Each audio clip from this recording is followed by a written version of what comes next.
The Right Seat Part 1. Invisible, the terminal at JFK was already alive at 6 in the morning. Not the frantic noon hour kind of alive, the kind that builds slowly, quietly, like a machine warming up before anyone asks it to run. Announcements drifted through the air in that unhurried automated voice. Coffee carts steamed near the windows. Rolling suitcases clicked against the polished floor in an endless, uneven rhythm. Outside, the winter sky was still dark, just beginning to soften at its edges, that particular shade of gray that belongs only to January mornings in New York, when the city hasn't quite decided whether to wake up or pull the covers back over its head. Gate 14 was already half full. Business travelers in pressed shirts, laptops already open on their knees, a younger couple asleep against each other in the corner seats, their carry-ons wedged under their feet, a man in a well-fitted coat talking quietly into his phone, pacing a short rectangle between two rows of seats, never going more than 10 steps in either direction, a woman in a fur-trimmed jacket scrolling through something on a tablet, her coffee balanced with the casual precision of someone who did this every week. And then there was Elias Grant. He sat near the window, slightly apart from the rest, the way a man sits when he has learned after many years and many rooms that the space around him is his own to manage. He wore a dark wool sweater, navy blue no logo, charcoal trousers neatly pressed, shoes that were not new but had been cared for, polished to a quiet shine that spoke not of vanity but of habit, of a man who believed that how you kept your things said something about how you kept yourself. Ha was 62 years old, and he carried it the way certain men do, not lightly, not heavily, just honestly. His hair had gone silver at the temples and shorter on top than it used to be. There were lines around his eyes that deepened when he read, which he was doing now, leaning slightly forward, both forearms resting on his knees, holding a thick folder open with the concentration of someone who had not yet registered that the world around him existed. The folder was dense. 40, maybe 50 pages covered in columns of numbers, legal language margin notes, in tight, precise handwriting. The kind of document that didn't get carried around casually, the kind that mattered. On the first page, visible to no one sitting nearby, a heading ran across the top in clean black type.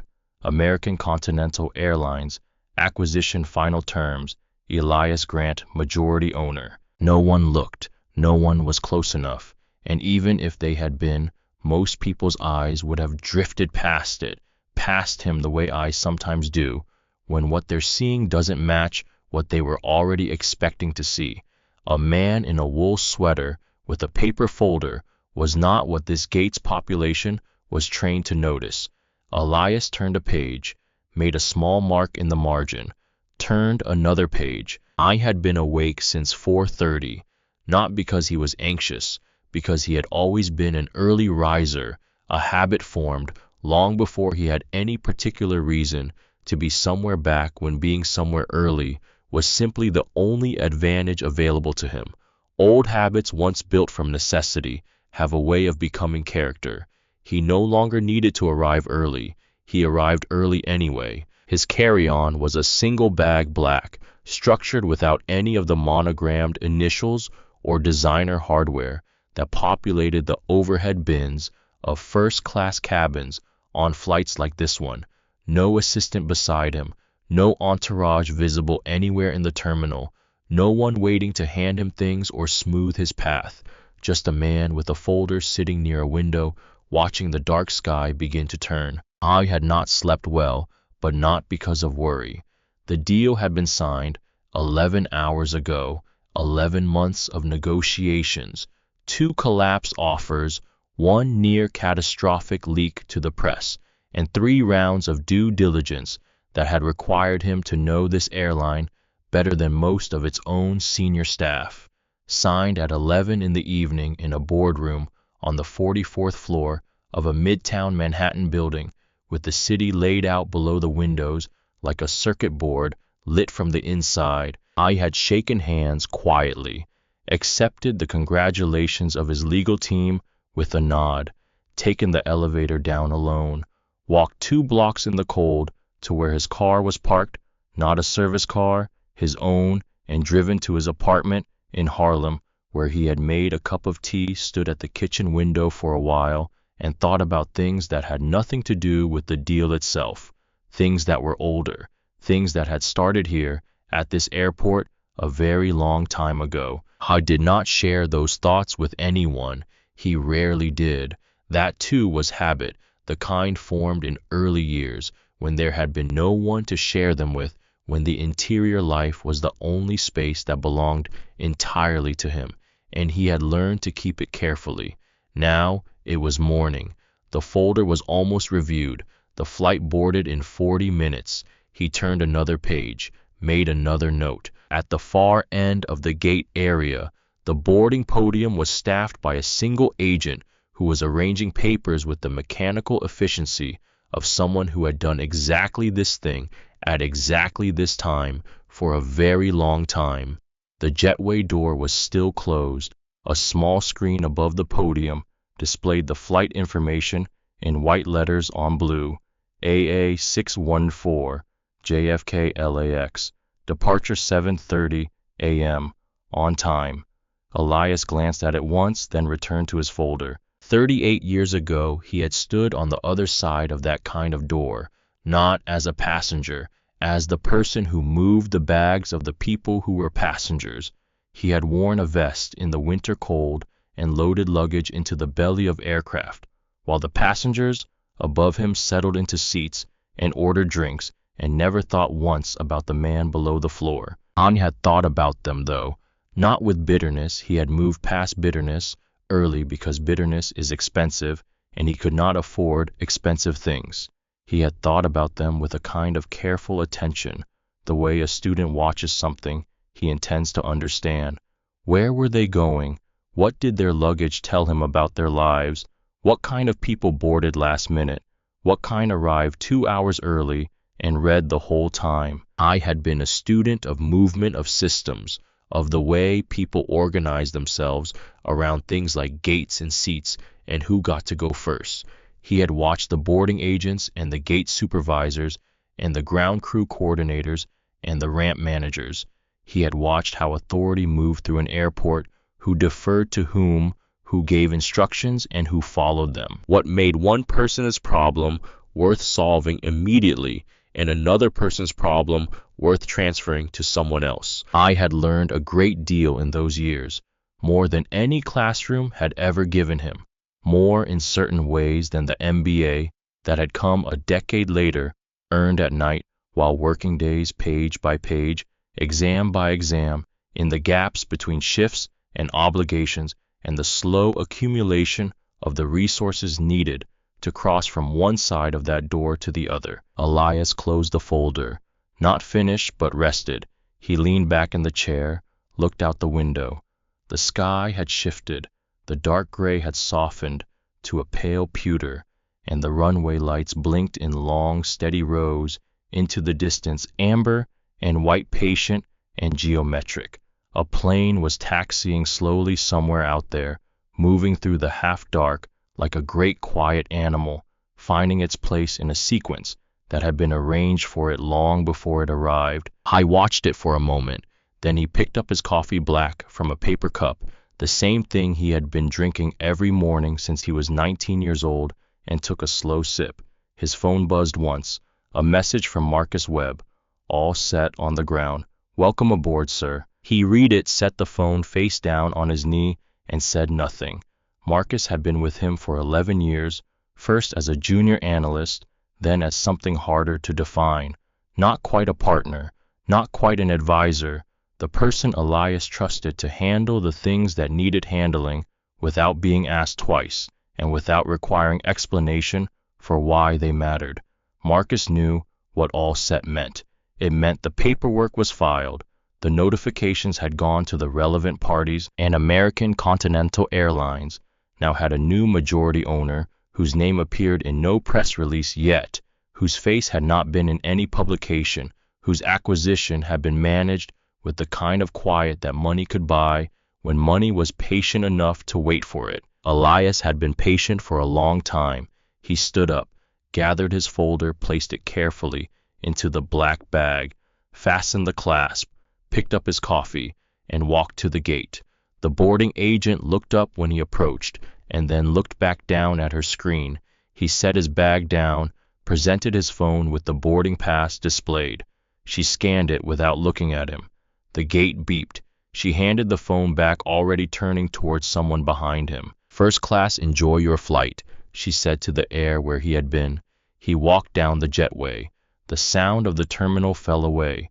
The hollow metal corridor closed around him, and at the end of it, the door of the aircraft stood open, spilling warm yellow light into the gray morning.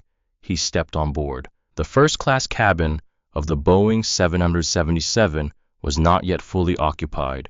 6 seats arranged in 2 columns, leather surfaces, catching the overhead light in that particular way that always reminded Elias of showroom surfaces maintained to suggest a quality of experience rather than to actually provide one. He had been in enough of these cabins to know the difference. He had also been in enough of them to know that the difference rarely bothered most of the people paying to sit there. He found his row 1, seat A, window. He opened the overhead compartment, placed his bag with the same quiet efficiency with which he did everything, and settled into the seat, adjusted the reading light, retrieved his folder, opened it to the page he had marked, smoothing the paper with one hand before picking up his pen. The cabin was soft around him. A few other passengers had already boarded. A woman in a gray blazer 2 rows back, her eyes already closed, the practiced stillness of a frequent traveler who has learned to claim rest wherever the schedule allows. A younger man across the aisle, scrolling his phone in that joyless way people did when they were killing time rather than using it. The hum of the aircraft systems ran steadily beneath everything, low and constant, like the breathing of something enormous that did not require anyone's permission to exist. Elias began to read. He was 3 pages deeper into the document when he became aware of someone standing in the aisle to his left. He did not look up immediately. There was no urgency in the presence, no particular weight to it, just the peripheral awareness of a figure stopped beside him, the way you become aware of a change in light without being able to say exactly when it shifted. Then a voice. "Good morning, sir. I'm going to need you to take a look at your boarding pass for me." Elias looked up. The woman standing in the aisle was in her mid-40s, with the precise posture of someone who had spent 2 decades standing at the front of aircraft cabins and had learned to carry herself as though the floor were always slightly tilted, and she alone had mastered the angle. Her uniform was immaculate, not just pressed, but arranged every element in exact relationship to every other element, the kind of order that communicated authority before a single word was spoken. Her name tag read V. Cross. Her smile was present but mechanical, existing at a different level than her eyes, which were doing something more businesslike than smiling.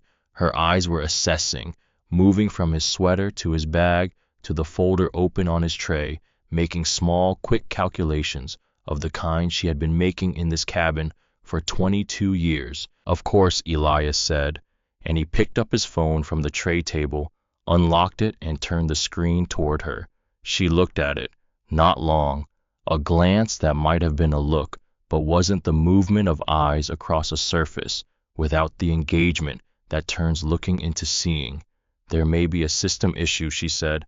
"This seat is typically held for our premium tier passengers." Elias held the phone steady. "Seat 1A," he said. "That's what it says." "I understand what it says, sir. But sometimes the booking system generates confirmation for seats that have been separately assigned." She said it with the smooth, practiced ease of a sentence that had been delivered many times before, worn smooth by repetition into something that no longer felt like language so much as procedure. "If you'd allow me to get you resettled in premium economy, we'd compensate you fully for the difference and add travel credit to your account." "I appreciate that," Elias said, and his voice was even unhurried. carrying none of the edges that the situation might have warranted. But I purchased this seat. I'm where I'm supposed to be. Vivian Cross held her expression. Something shifted very slightly behind her eyes. Not surprise, exactly more the small recalibration of someone who had expected the problem to resolve itself and was now facing the fact that it would not. She was used to problems resolving. She had built her professional confidence on the reliable resolution of problems. This one was not resolving. She opened her mouth to respond, but before she could, movement at the front of the cabin drew both their attention. Richard Holloway came down the jetway with the particular velocity of a man who had never had to wonder whether a room would accommodate him. He was 57, broad across the shoulders, wearing a suit that had cost more than some people's monthly rent, a watch whose face caught the cabin light with every movement of his wrist, like a small, deliberate signal. His hair was silver and thick-styled, the way men style it when they're not trying to look like they've tried. He moved through the first-class cabin the way a returning tenant moves through a space, with familiarity that had hardened over years into something closer to ownership. Not the ownership of a deed, but the ownership of expectation, which is sometimes more absolute. He stopped at row 1, looked at the seat, looked at Elias, looked at Vivian. "He's in my seat," Richard said. Not to Elias, to Vivian. "The way you mention a problem to the person responsible for fixing it without addressing the problem directly, because the problem is an object and objects don't require acknowledgement." "Mr. Holloway," Vivian said, and her whole register changed, warmer, faster, slightly deferential, in a way it had not been 30 seconds ago, as though a different setting had been engaged. "I'm handling it." Richard set his bag against the seat in front, crossed his arms. "I sit here every time. I made that very clear when I booked." "I know," Vivian said.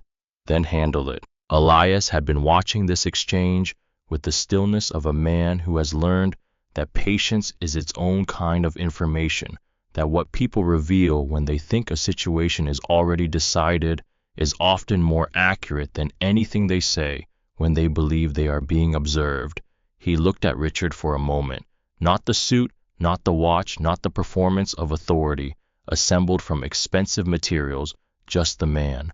57 years of being told yes, of having rooms arrange themselves around him, of never once having to consider that the arrangement might be wrong because it never had been, and what has never been wrong has no mechanism for imagining its own error. "Your ticket," Elias said quietly, still looking at Richard.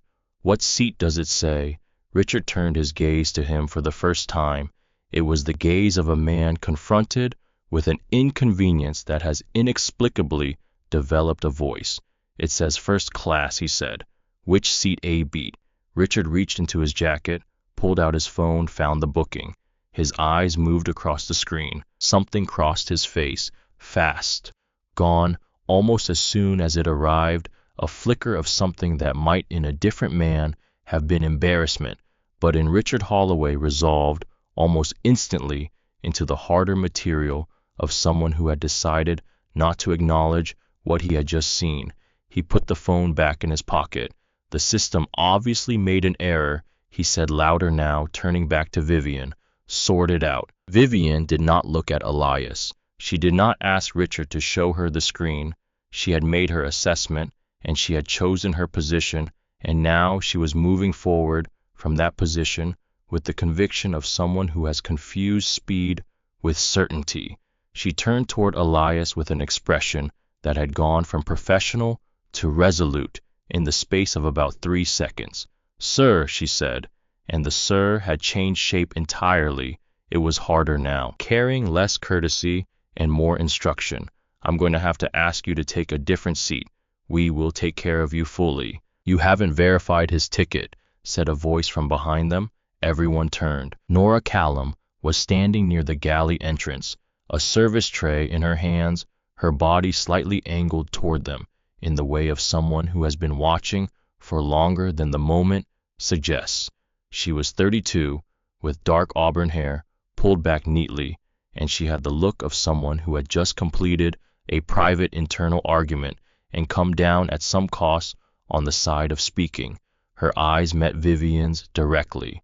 The silence lasted exactly 1 second. "Thank you, Nora," Vivian said, in the tone supervisors use when they mean the opposite, the tone that contains a warning dressed as acknowledgement. "I've got this." Nora held the gaze for a moment longer than was comfortable, long enough to make clear that she had heard and was choosing to comply rather than unable to resist. Then she turned and moved back toward the galley. But she didn't go far, and she didn't stop watching. Vivian looked back at Elias. "Sir, I need you to cooperate so that we can get this flight boarded on schedule." "I am cooperating," Elias said. "I'm sitting in the seat I paid for."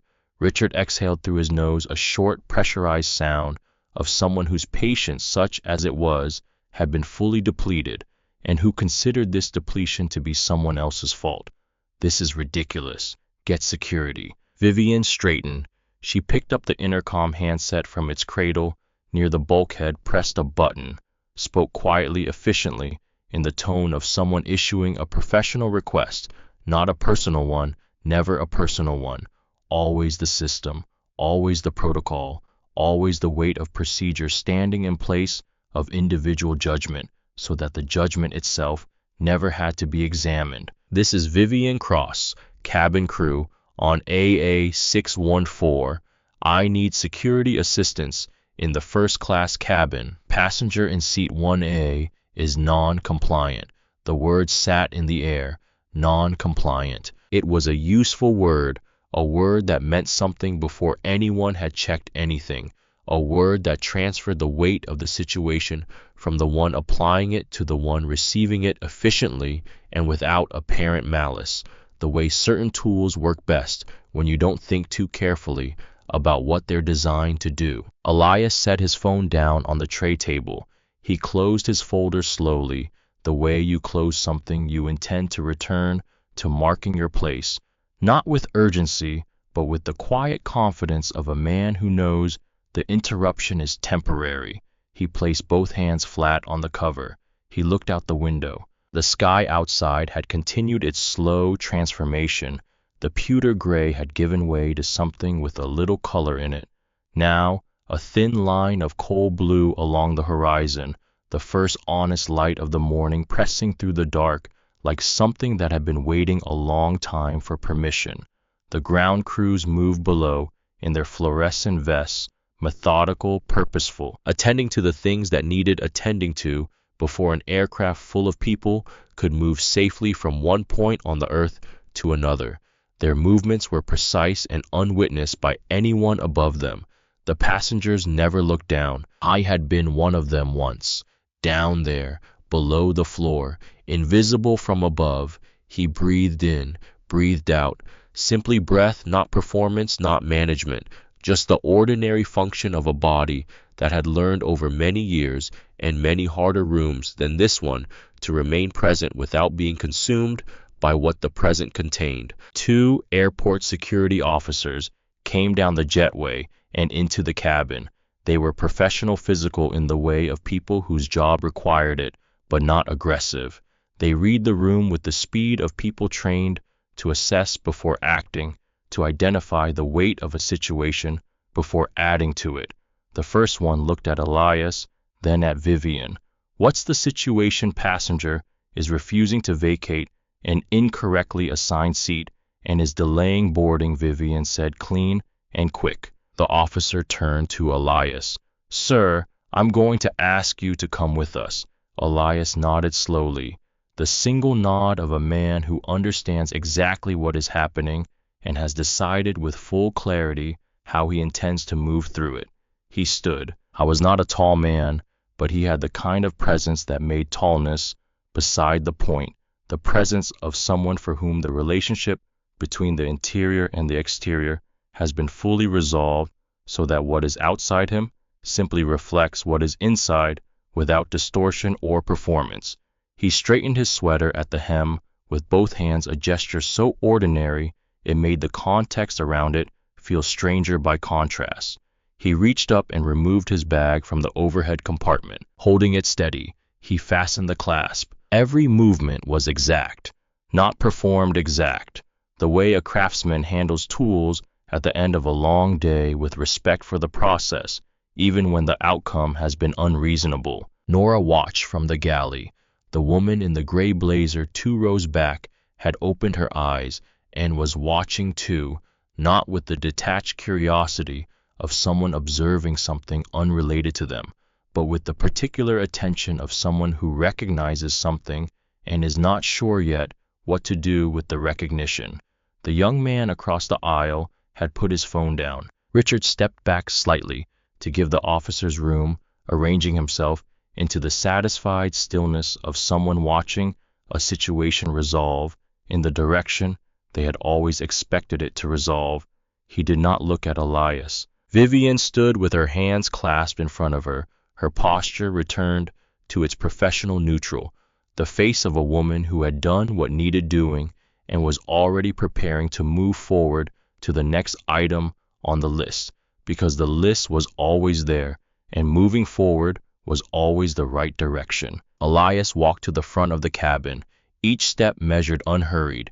He did not look at Richard. He did not look at Vivian. He passed the galley, and as he did, his eyes found Nora's for just a moment. She was looking at him directly, not performing neutrality, not pretending to be busy, just looking her expression, carrying something careful and unresolved, the face of a person holding something they have not yet determined what to do with but know they cannot simply set down. He said nothing to her. He didn't need to. He reached the doorway. The jet bridge stretched ahead of him, that narrow, aluminum-floored corridor between the world of the aircraft and the world of the terminal, belonging fully to neither, a threshold that runs in both directions. He stopped.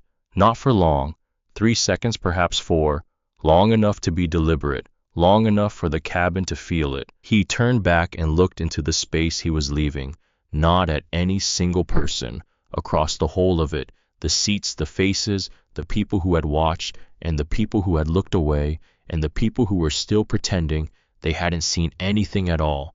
He looked at them the way you look at something you have a relationship with that they don't yet know about. He spoke quietly, not loud enough for theater, loud enough to reach. Take care of this aircraft, not take care of each other, not the departing sentiment of a passenger who has been wronged and wants his grievance acknowledged. Something more specific than that, something that assumed a relationship between the speaker and the object that no one in the cabin yet understood, and that carried in its precision the particular weight of a statement made by someone who means it in a way that will become clear later. Richard let out a short breath of air, dismissive, already past it, already reaching for his phone. Vivian tilted her head slightly, interpreting it as something between stubbornness and eccentricity, filing it away in the category of things that difficult passengers say when they have been successfully managed and need a final word. But at the front of the cabin, stepping out from the doorway of the cockpit where he had been standing for the last 90 seconds, watching, listening, not intervening, because it was Vivian's cabin, and Vivian was experienced and his presence was not required. Captain Walter Briggs stood very still. I was 54 years old, with the kind of face that had stopped reacting to things visibly some years ago because the cockpit required a certain economy of expression, a face that gave nothing away to the instruments or to the passengers or to the situation in front of him until he had fully determined what the situation actually was. He had heard the whole exchange. He had intended to let Vivian handle it. Something had kept him at the doorway. Now that something had a name, but he couldn't quite reach it yet. Take care of this aircraft. He turned the phrase over in his mind with the methodical attention he brought to anomalies, the instrument reading that doesn't quite match, the sound that falls slightly outside the expected register, the number that is correct but not in the right relationship to the other numbers. Passengers said all manner of things when they were upset. They threatened calls to corporate. They demanded refunds and upgrades and apologies. Occasionally, they made vague pronouncements about how someone would definitely be hearing about this. They did not say, take care of this aircraft. Not like that, not with that particular specificity, not the way a person said it, who had a reason to mean it, that went beyond sentiment or pique. Briggs stood in the doorway and watched the man walk down the jet bridge and disappear from view. Then he went back into the cockpit, sat down in his seat, and reached for his phone. I had received an email at 11:30 the previous night, a notification from corporate communications flagged as informational sent to senior staff across the airline's operational divisions. He had read the subject line while standing in the kitchen of his apartment in Queens, noted it was administrative in nature, and set it aside. It was 11:30 at night, and he had a 6:50 departure in the morning, and he had a protocol about administrative emails from corporate. They existed on a different timeline than the timeline of the aircraft, and the timeline of the aircraft always came first. Now he opened it. He read the subject line. He read the body of the email. He read the name. He read it again. His co-pilot, Dana Ferris, glanced over from the right seat. She had been running pre-departure checks with the methodical focus she brought to everything, unhurried but complete. The rhythm of someone who has been doing this long enough to know that the checks matter most when everything seems fine. She noticed the change in his posture. Not large, Briggs didn't do large, but present. A stillness that was different from his normal stillness, the way a stop clock is different from a clock that is simply keeping very steady time. "Everything okay?" she asked. Briggs put the phone face down on the console beside him. "Hold departure checks for a moment," he said. Dana raised an eyebrow, said nothing, held. Briggs looked at the cockpit door.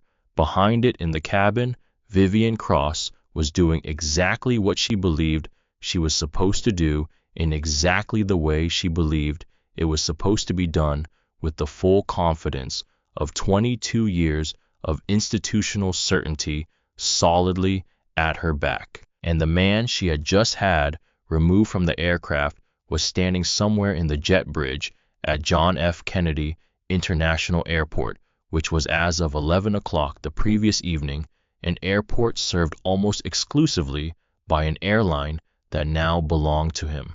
Briggs picked up the intercom. Out in the jet bridge, Elias Grant had already stopped walking. He stood near the small oval window that looked out over the tarmac, watching the ground crew below.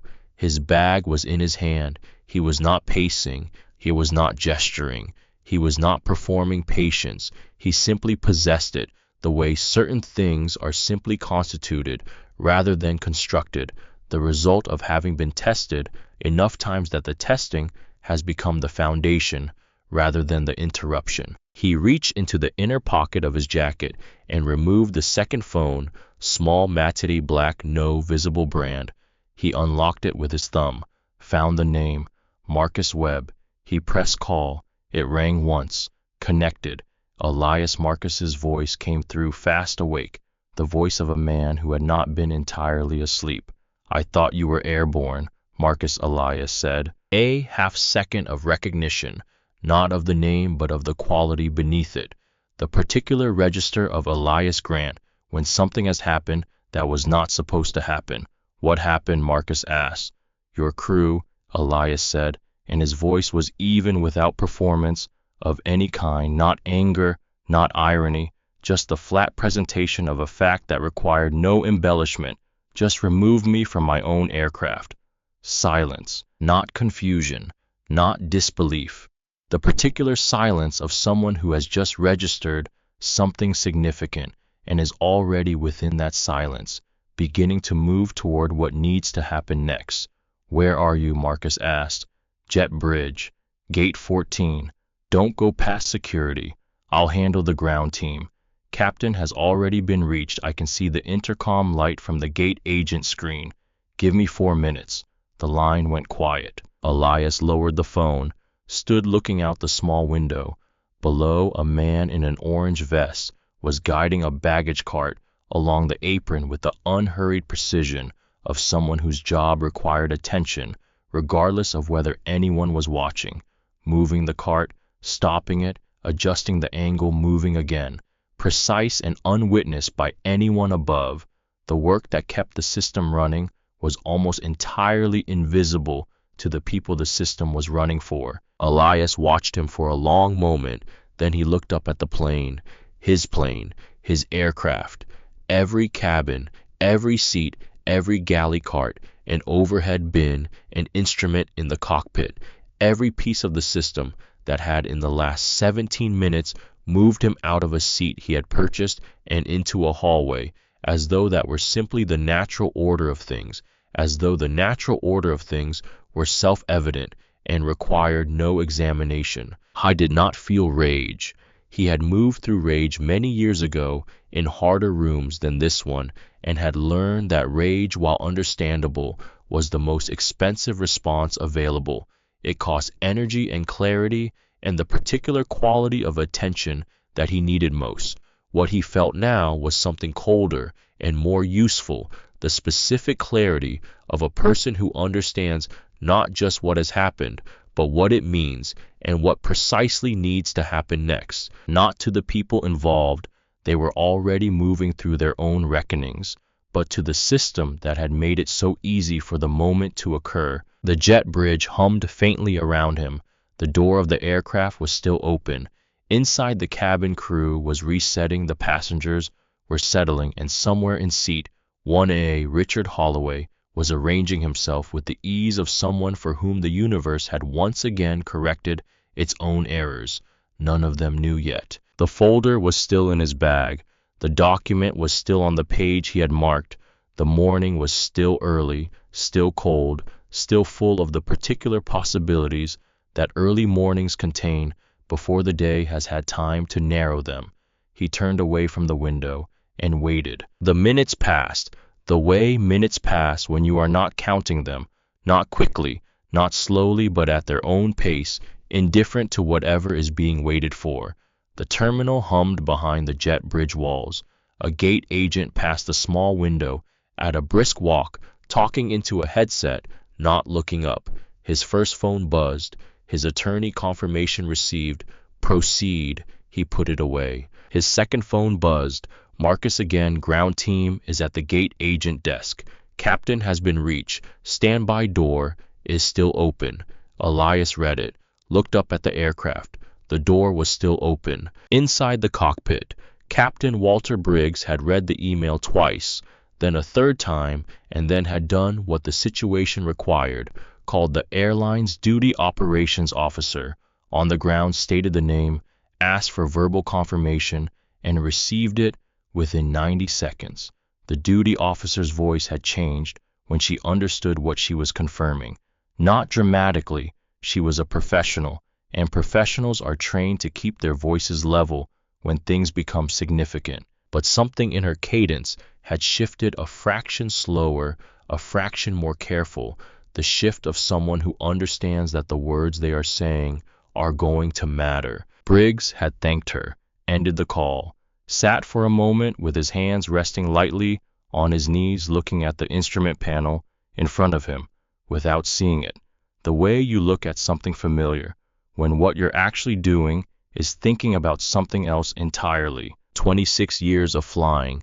He had handled medical emergencies at altitude declared, 2 maydays over water, managed a hydraulic failure over the Atlantic that he still thought about sometimes in the early hours of the morning when sleep was elusive and his mind went looking for the things it hadn't entirely finished processing. He had navigated things that were supposed to go wrong and things that were not supposed to go wrong and things that occupied the complicated middle territory between those two categories where most of the difficult moments of a flying career actually lived. He had not in 26 years had a member of his cabin crew remove the majority owner of the airline from the aircraft.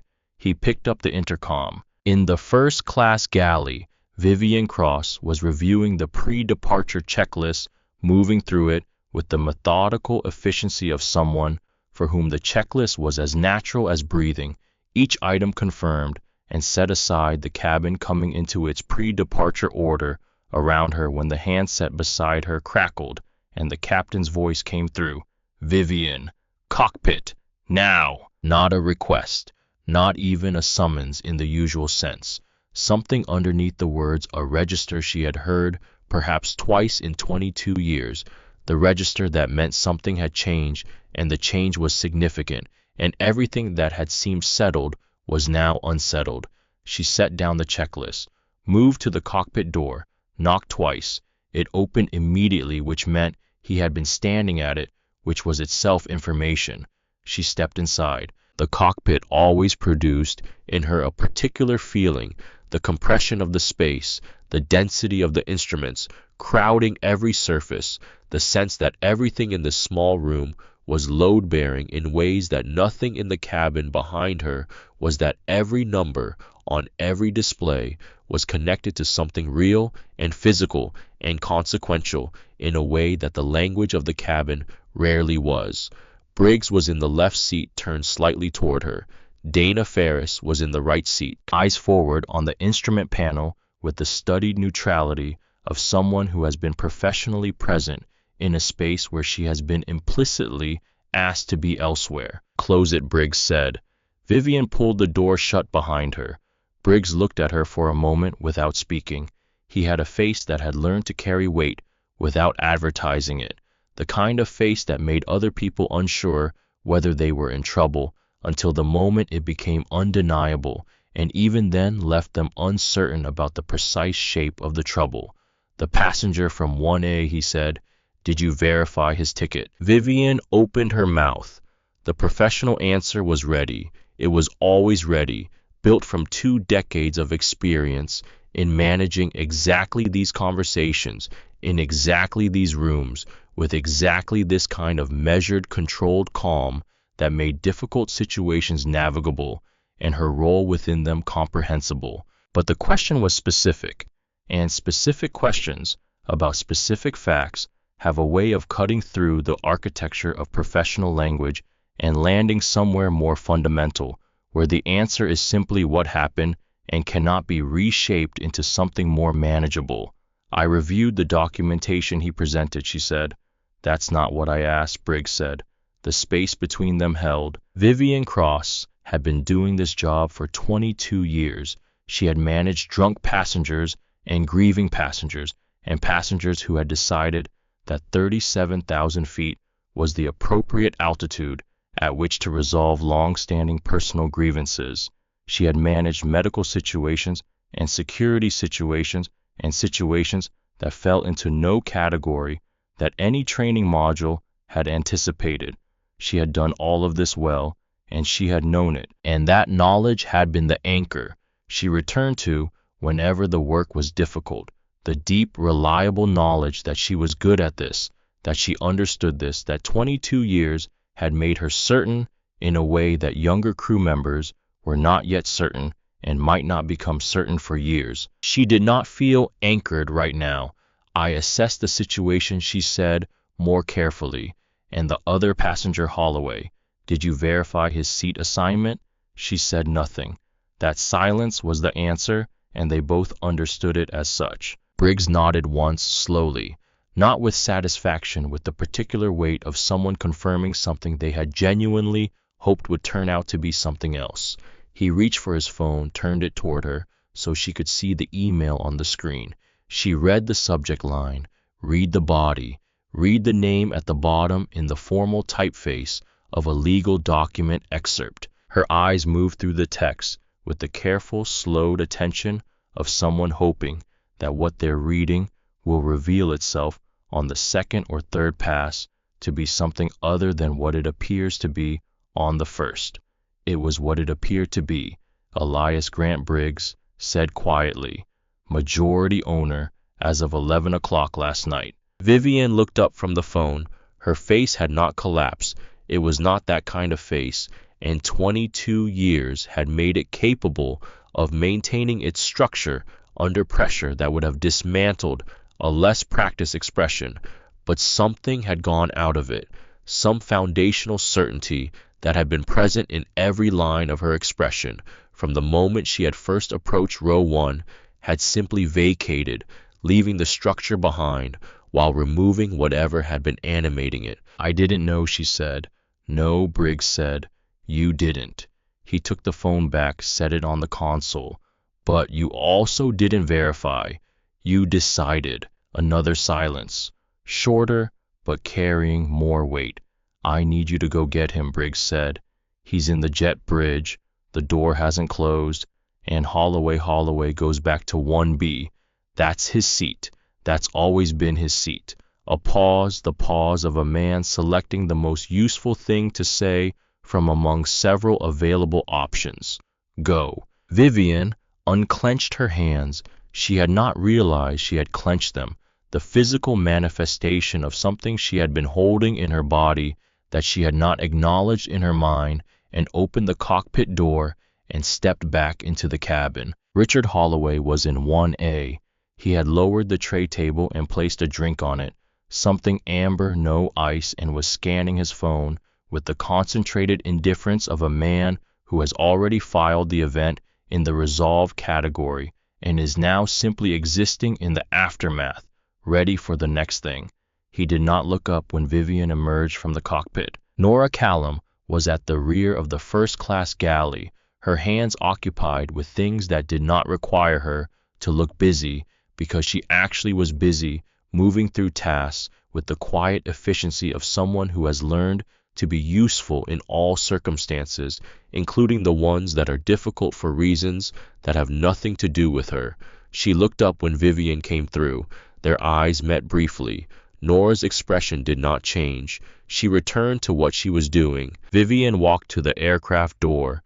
The jet bridge stretched before her, fluorescent lit and still. She could see him at the far end of it, the dark sweater, the bag in his hand, the posture of a man who had not spent the last 10 minutes escalating toward anything.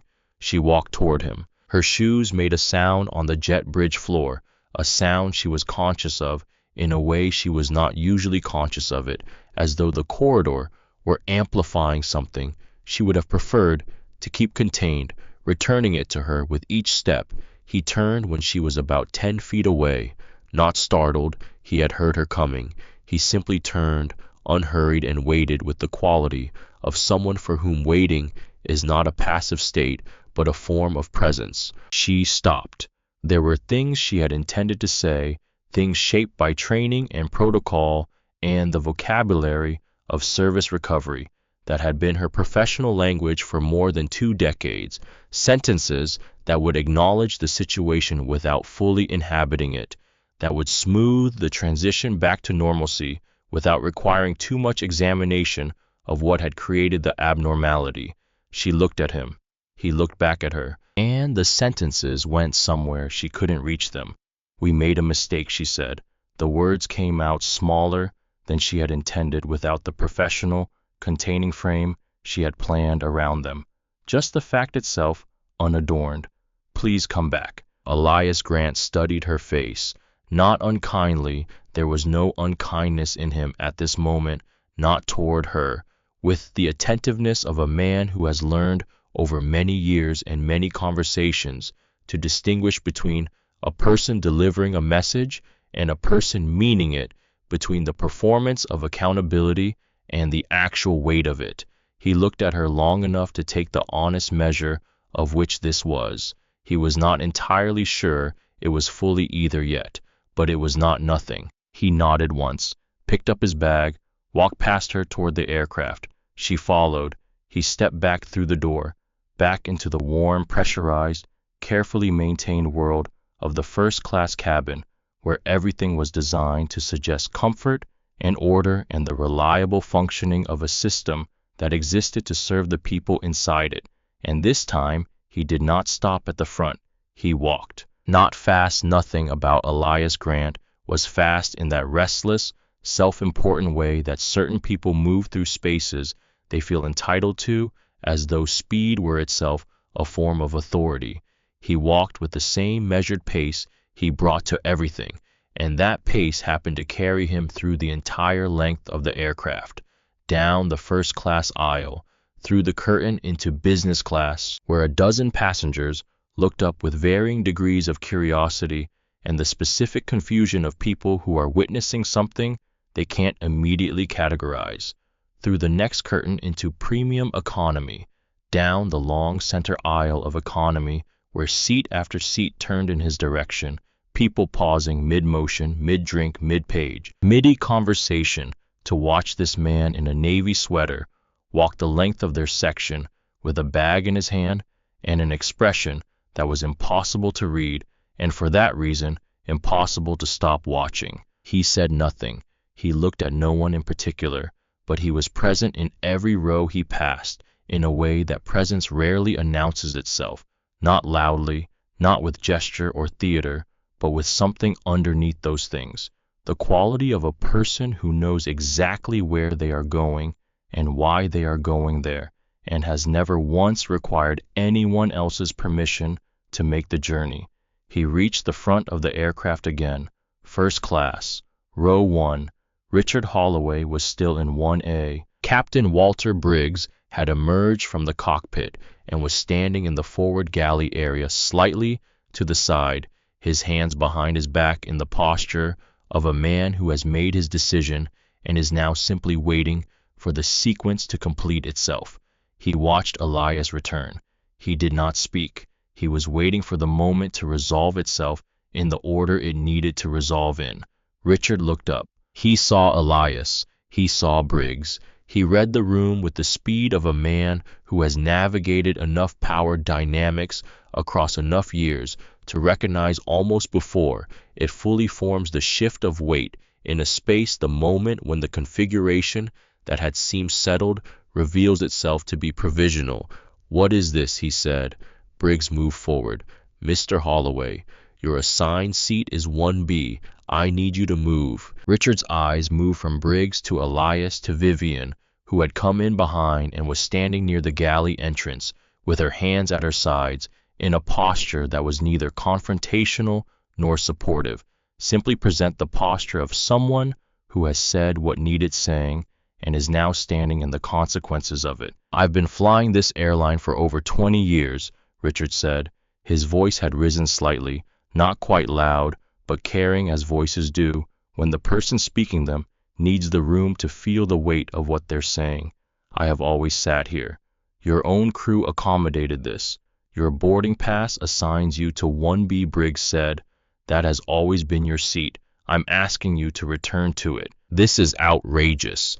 Richard stood up, partly territorial, partly because staying seated while being corrected by a captain was a position that his sense of self could not accommodate without registering as a kind of defeat. "Your staff just had this man removed.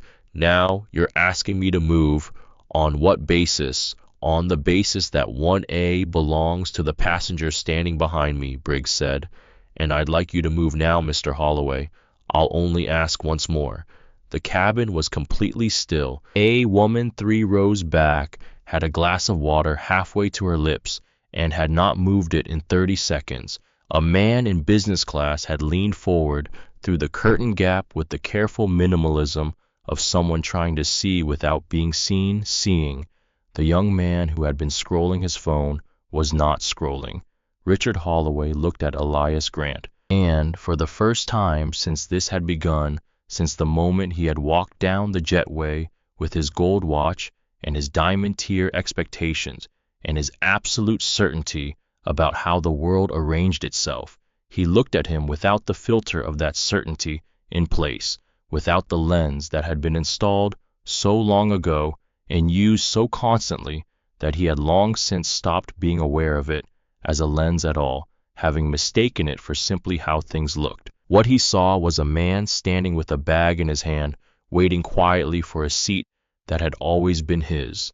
Nothing in that image resolved into anything Richard had a prepared response for. He picked up his jacket, picked up his phone, reached into the overhead bin, and removed his bag with slightly more force than was necessary, but slightly less than he would have used 5 minutes ago. He moved to 1B, sat down, did not look at anyone. "Thank you," Briggs said. To Richard, but not only to Richard, Elias stepped forward, opened the overhead bin, placed his bag with the same efficiency as before, the same two-handed placement, the same quiet close of the compartment. He sat down in seat 1A. He opened his bag, retrieved the folder, found the page he had marked, began to read. as though he had never left, as though the last 40 minutes had been a brief pause in an otherwise uninterrupted morning, a delay in the schedule, nothing more, the sort of thing that happens in airports and is absorbed into the larger day without permanent alteration. Vivian Cross stood in the aisle. She watched him settle. She watched his hands open the folder, watched his eyes find the line and hold it.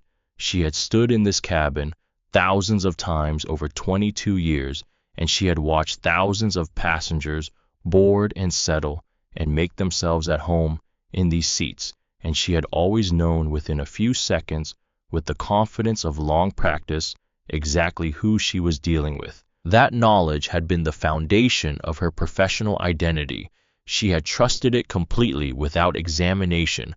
The way you trust a foundation, you have never needed to question, because it has always held. She was aware in this moment, with a clarity that was uncomfortable in its specificity, that the foundation had been less solid than she had believed, not in its structure, in its material, built from something she had not examined closely enough to name. She moved to the aisle beside him, stopped. "Mr. Grant," she said. He looked up. "I owe you an apology." He waited. Not impatiently, he simply waited with the quality of someone for whom the other person's words are the point and not a prelude to his own. She had planned somewhere in the walk from the cockpit to the jet bridge and back to deliver something professional, something measured and appropriate, an acknowledgement of procedural error, framed in the language of institutional accountability, distributing responsibility carefully across the relevant systems so that her own portion of it was visible but contained. Corporate language, the language she had been trained to deploy when things went wrong and the record needed to reflect that they had been acknowledged and addressed. She looked at him, and none of that language was available. "I looked at you," she said, "and I decided, before I checked anything, before I asked anything." She paused, holding the words before releasing them. "That's not procedure. That was me." The words were quieter than she had intended, more honest than was comfortable, but they were the words that were actually true. And standing in front of this man, in this cabin, after the last 40 minutes, she had the clear and unambiguous sense that anything less than the actually true words would be something he would recognize for what it was, without difficulty or hesitation. Elias held her gaze for a long moment. "What made you decide?" he asked. The question was not accusatory. It was direct in the way of questions asked by people who have already drawn their own conclusions and are measuring the distance between those conclusions and what they are about to hear, not to judge the distance but to understand it. Vivian opened her mouth, closed it.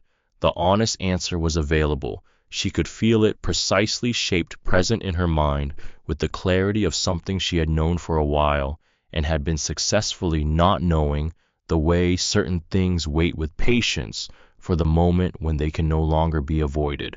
She said, "I thought I was reading the situation." "You were," Elias said. "You were reading the wrong things." She absorbed that. It landed without drama, without the anger that the moment might have entitled him to bring, without the weight of accusation. It landed as fact, clean and edged and accurate in the way that true things are accurate, without requiring anything from the person receiving them except the willingness to hold them. "I know," she said. Briggs had moved back toward the cockpit door. He paused there, hand on the frame, and looked back at Elias. He had something to add, and he had been waiting for the right moment with the patience of a man who understood that the right moment in a conversation is rarely when it first presents itself. "Mr. Grant," he said.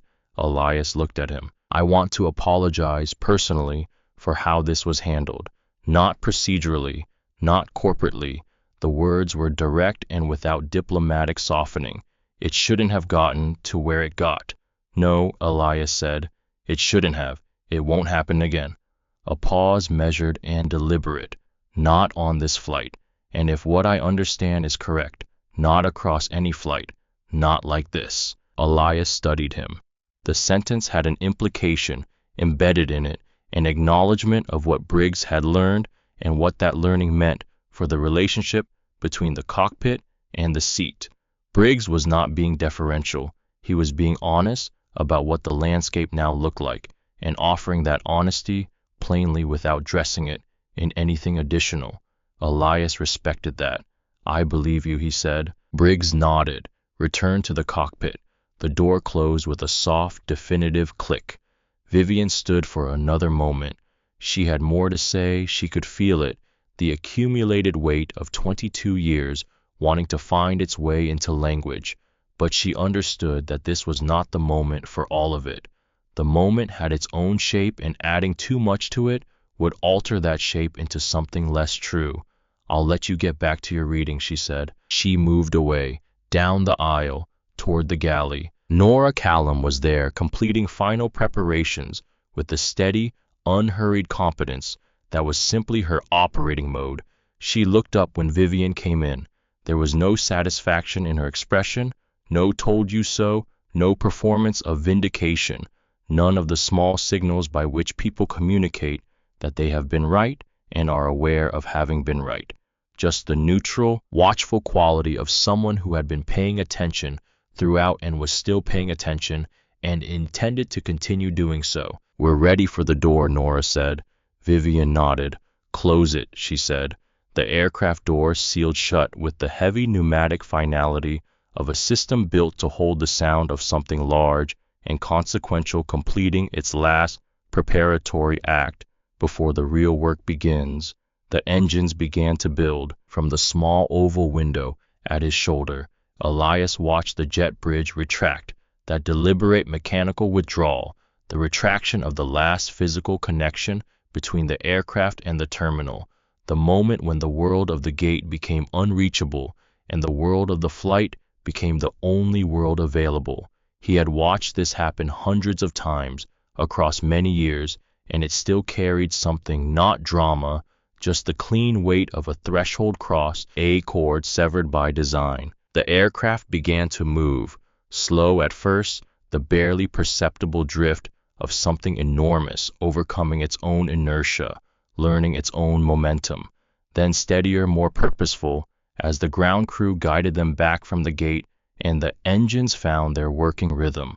The terminal slid past the window, then the maintenance buildings, then the long open stretches of taxiway that connected the gate world to the runway world. In 1B, Richard Holloway sat with his jacket folded on his lap and his drink untouched. He was looking out his own window, the same tarmac, the same January light, but from a seat that had until 40 minutes ago never required his consideration. He had sat in 1B before. He had sat in 1B many times on flights where 1A had been occupied by someone whose prior claim he had simply accepted without interest. It had been a neutral fact, the seat he was in. Now it felt different. Now the 14 inches between 1A and 1B had acquired a meaning it had not previously carried, not logistical, not about window angle or ease of egress, but about something that had no clean name and was therefore harder to set aside. He glanced toward 1A. The man was reading, pen in hand, making small marks in the margins with the focus of someone for whom the work in front of them is more interesting than the drama behind them, not as performance, not as demonstration, but as the simple, genuine fact of a person whose attention is actually present to what they have chosen to attend to. Richard watched him for longer than he intended to, then looked away. The aircraft reached the runway hold short line and stopped. The engines dropped back to idle. Outside, 2 other aircraft moved ahead of them in the departure sequence, taking their places in the ordered geometry of the runway environment. Beyond them, the runway itself extended toward the horizon, long, flat, patient, a physical statement about the relationship between commitment and altitude. Briggs came over the intercom. His voice was the voice he used for cabin address, measured clear, the voice of a man in command of something that required and deserved the full weight of command. "Ladies and gentlemen, good morning. This is Captain Briggs. We're currently number 3 for departure. We should be airborne in approximately 8 minutes. Flight time to Los Angeles today is 5 hours and 40 minutes. We're looking at smooth conditions across most of our route with some light chop possible over the Rockies. A pause, perhaps a half-second longer than the standard pause, long enough for the people paying attention to notice. Thank you for your patience this morning. The intercom clicked off. Nora was moving through the first-class cabin with the quiet efficiency of final pre-departure checks. Tray tables, seat belts, overhead bins, the small systematic attentions that existed to be effective rather than noticed, the kind of work that does its job precisely because it doesn't draw attention to itself. She reached row 1. Mr. Grant, she said softly. He looked up. Tray table, she said with a small gesture. He looked down. The tray table was down, the folder resting on it. He closed the folder, raised the tray, latched it with the practiced motion of a frequent flyer. She checked it with the same impersonal efficiency she brought to every row. Then she paused, the pause of someone who has something they have decided to say and is deciding only when, not whether. I should have pushed harder, she said. Quiet, direct, not seeking a response, stating a fact to the person most owed it. When I spoke up earlier, I should have pushed harder before it got where it got. Elias looked at her. You spoke, he said, when no one else did. It wasn't enough. It was something he said.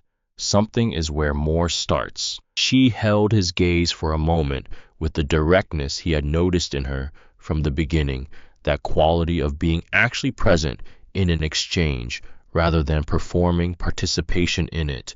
Then she nodded once, a small private nod that had nothing professional in it, and moved on to the next row. The aircraft reached the runway. The engines built with the particular intensity that never quite becomes routine, regardless of how many times you have experienced it. That gathering of enormous mechanical force, the entire frame of the aircraft becoming taut with it, the runway lights beginning to blur at the window edges as the speed accumulated toward the number that changed everything. Then the rotation, that specific moment when the aircraft commits, when the nose lifts, and the physics shift from the domain of the ground to the domain of the air, when everything heavy and earthbound becomes for the duration weightless in the way that only commitment makes possible. Elias felt it in the way he always did, not with excitement, not with anxiety, with attention, the same attention he brought to everything important. The ground fell away. The winter city spread below, the tight gray grid of Queens extending toward the water, the hard blue of the harbor catching the early light, the bridges hanging their impossible spans over the cold water in the quiet confidence of things that have been tested and held. And somewhere below all of it, somewhere along the long river of the taxi apron, the patch of tarmac where a 24-year-old in an orange vest had once loaded bags into the belly of planes belonging to a world he had intended from the beginning to understand from the inside. He looked at it until it was too small to distinguish from the grid below.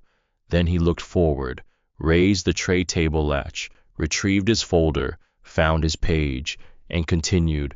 The clouds below the aircraft had thickened over Ohio. Not storm clouds, nothing dramatic, nothing that called for attention from the flight deck or concern from the passengers sitting above them. Just the slow, patient accumulation of winter weather that gathered over the middle of the country this time of year, building in wide, flat layers that turned the landscape beneath them into something abstract and unreachable.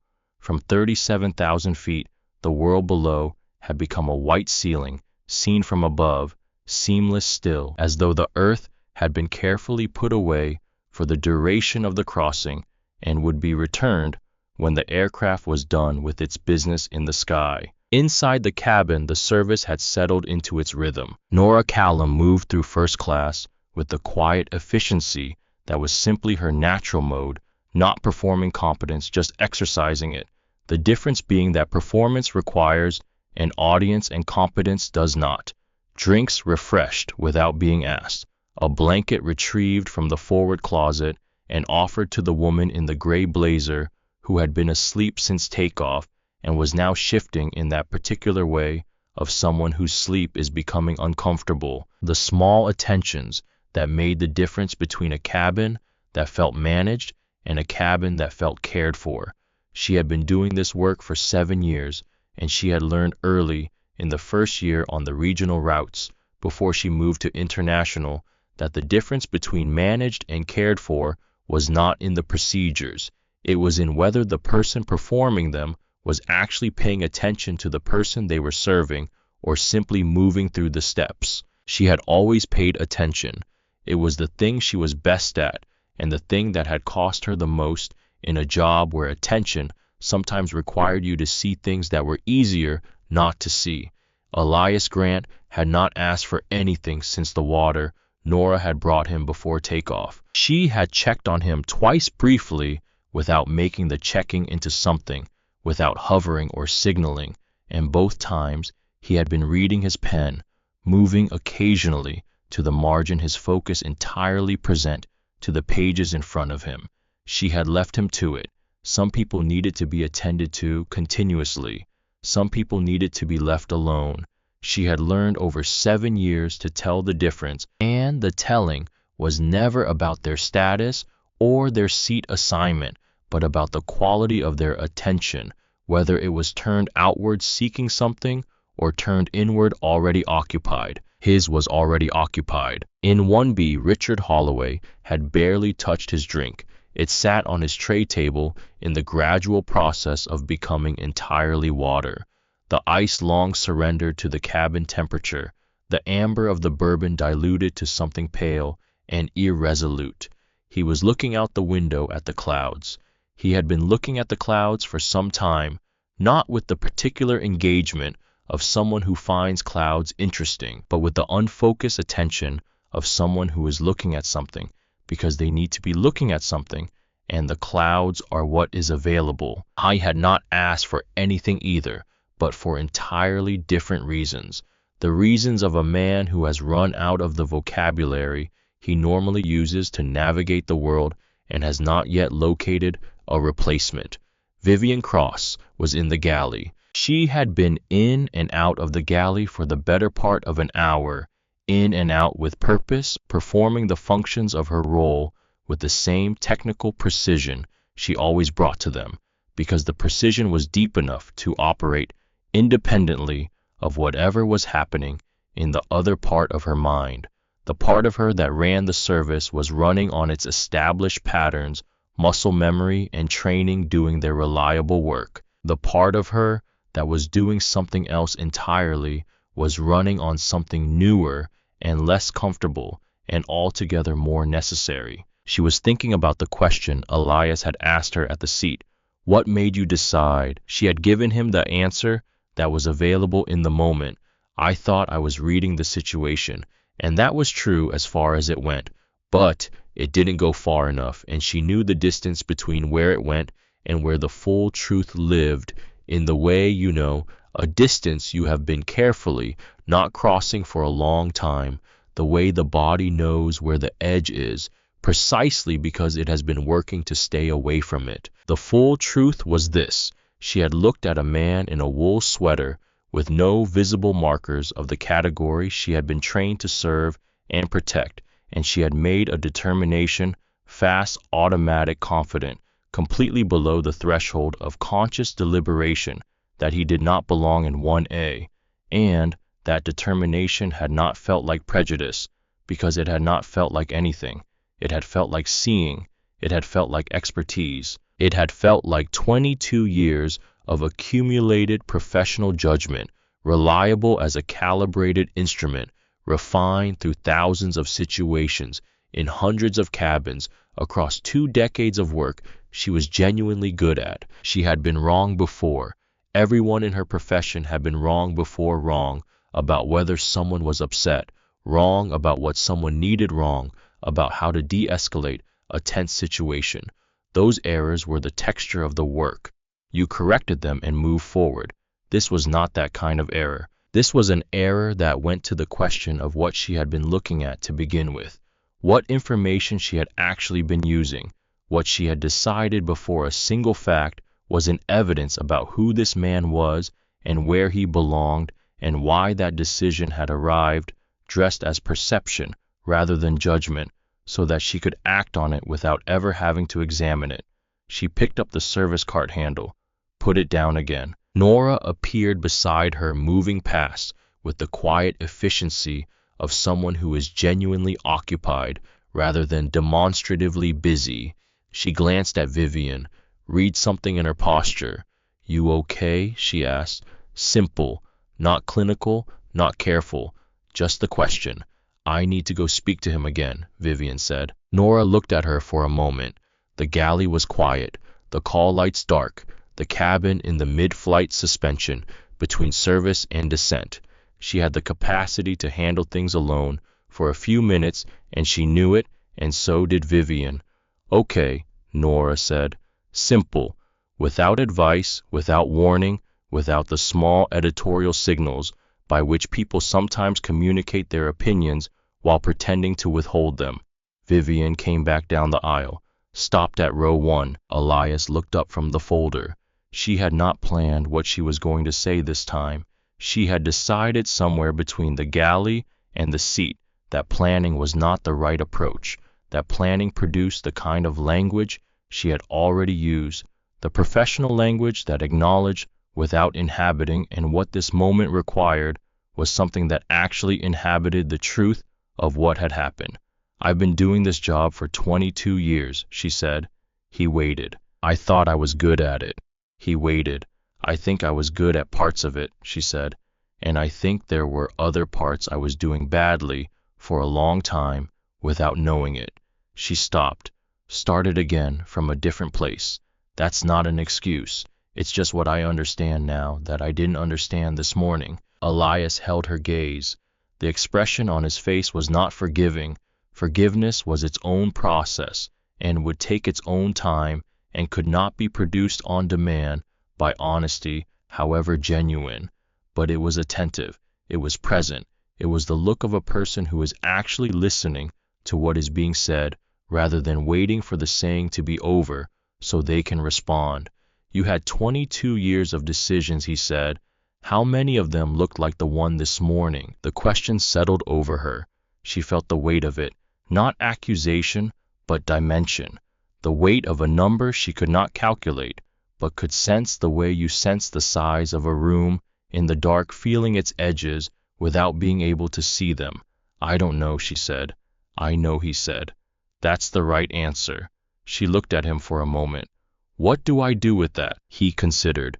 Not the consideration of performance, the actual consideration of someone for whom the question deserves a real answer because it was asked in real good faith. "You start counting forward," he said. "From today." She absorbed that, nodded once, the private nod slower and more genuine than anything in her professional vocabulary of nods, the nod of someone receiving something they intend to keep. "Thank you," she said. She walked back to the galley. The aircraft held its altitude, its heading its course across the winter sky. The blue above the cabin windows was that particular shade of blue that exists only at altitude in January, hard and clear and entirely indifferent to whatever was happening inside the pressurized tube moving through it. Somewhere over Pennsylvania, the first traces of cloud appeared below, white and shapeless, moving in their slow patterns, thousands of feet beneath the aircraft, belonging to a different layer of the atmosphere entirely. In 1A, Elias Grant turned a page. In 1B, Richard Holloway looked out the window at the clouds below and thought about things he had not thought about in a very long time, if he had ever thought about them at all. And in the galley, Vivian Cross began for the first time in 22 years to count forward.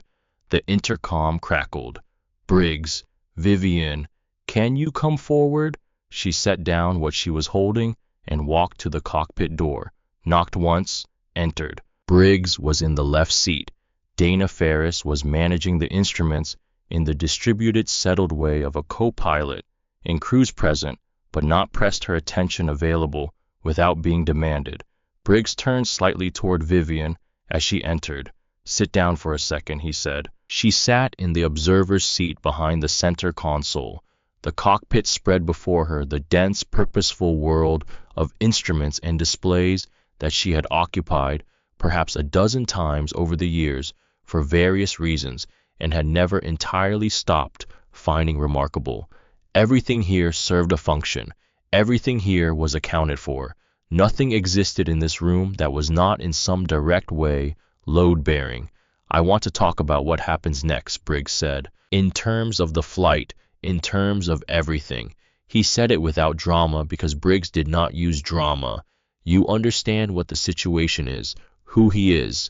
"Yes." "So you understand that this morning is going to be examined. What happened here is going to be reviewed." She nodded.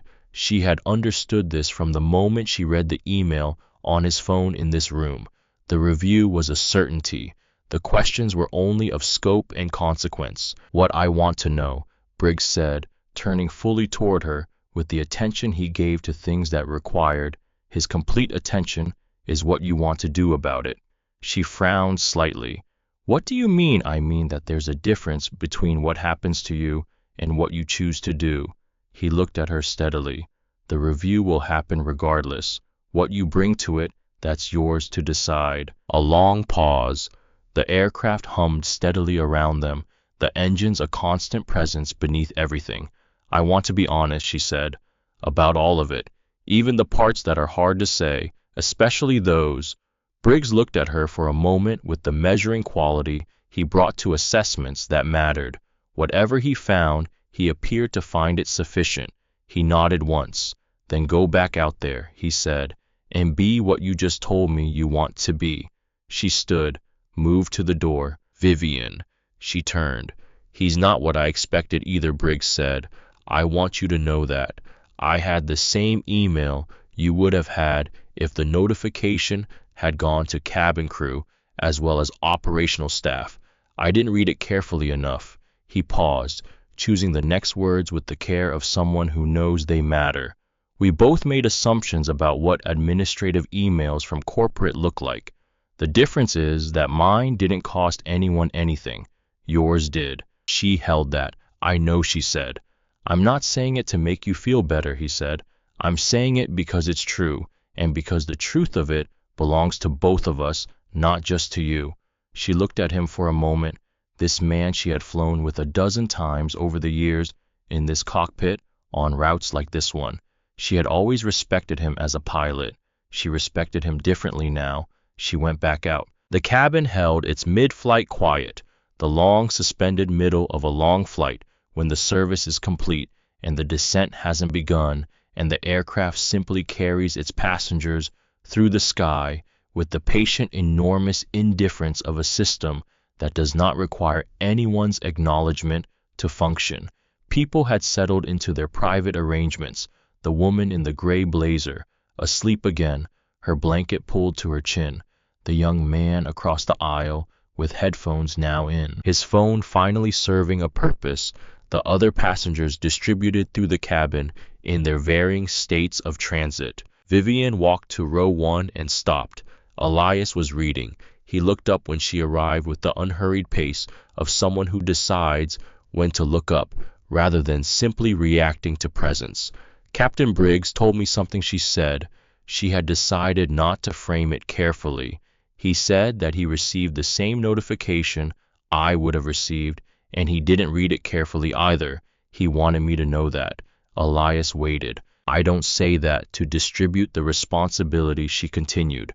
"I say it because he told me to be honest, and the honest version of this morning involves more than just my choices." "What does the honest version involve?" Elias asked. She considered the question with the seriousness it deserved, taking the time to actually answer it rather than responding with what was available. "It involves a system," she said slowly, "that made it easy for me to act on an assumption and hard for anyone to stop me." She paused. Nora tried. She was the only one, and I shut her down in 3 words. I heard Elias said. "The system should not have allowed that," Vivian said. "I should not have allowed that. Those are 2 separate problems, and I'm responsible for one of them fully and part of the other one. Elias looked at her for a long time. Something was shifting in his expression, not softening exactly, but opening in the specific way that a door opens when the person on the other side has finally said the right thing. Not the strategic right thing, just the true thing. Sit down, he said. She glanced briefly back at the galley, the call lights still dark, Nora managing and sat across the aisle from him in the empty seat, not because it was her place to sit during a flight, and both of them knew it wasn't, but because the moment had grown into something that required a different configuration than standing over a seated passenger, and he had offered it, and she understood the offer. 22 years, he said. Yes. You started when you were 24, she calculated. 23, actually. I started in regional, moved to international routes after 3 years.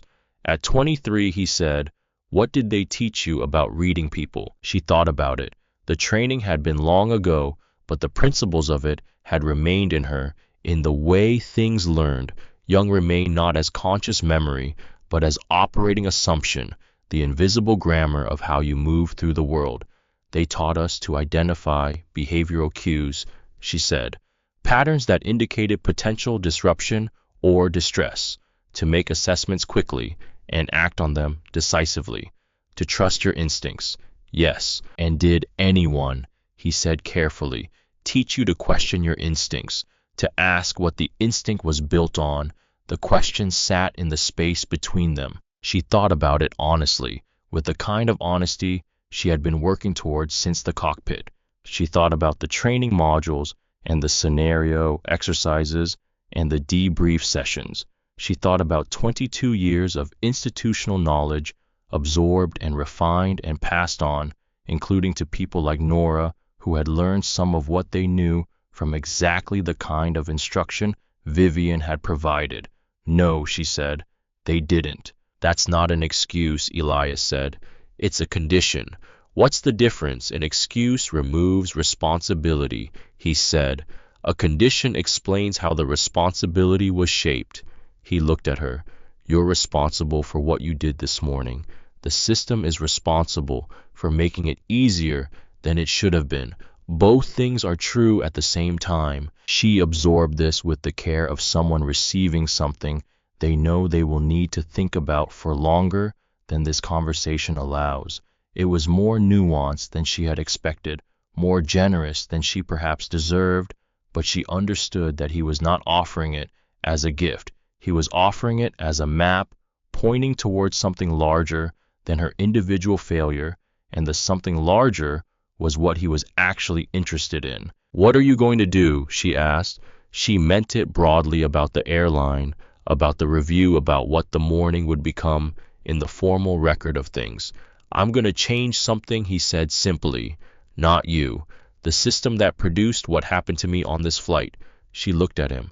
Not just this flight. No, he said. Not just this flight. In 1B, Richard Holloway had stopped looking at the clouds. He was looking at his hands. They were a 57-year-old man's hands, marked by time, sure in themselves, accustomed to being used as instruments of authority and decision. He had shaken hands with senators in these hands, signed contracts that employed hundreds of people, gestured through boardroom presentations to rooms full of people who deferred to what his hands indicated. I had moved through the world in these hands with a confidence so complete it had never once occurred to him to ask what the confidence was built on, because confidence that has never been tested has no mechanism for generating that question. He heard the conversation from 1A, not every word, but the shape of it, the rhythm of two people reaching carefully towards something true, neither of them performing, both of them uncomfortable in the specific way of people who are being honest in a situation that makes honesty costly.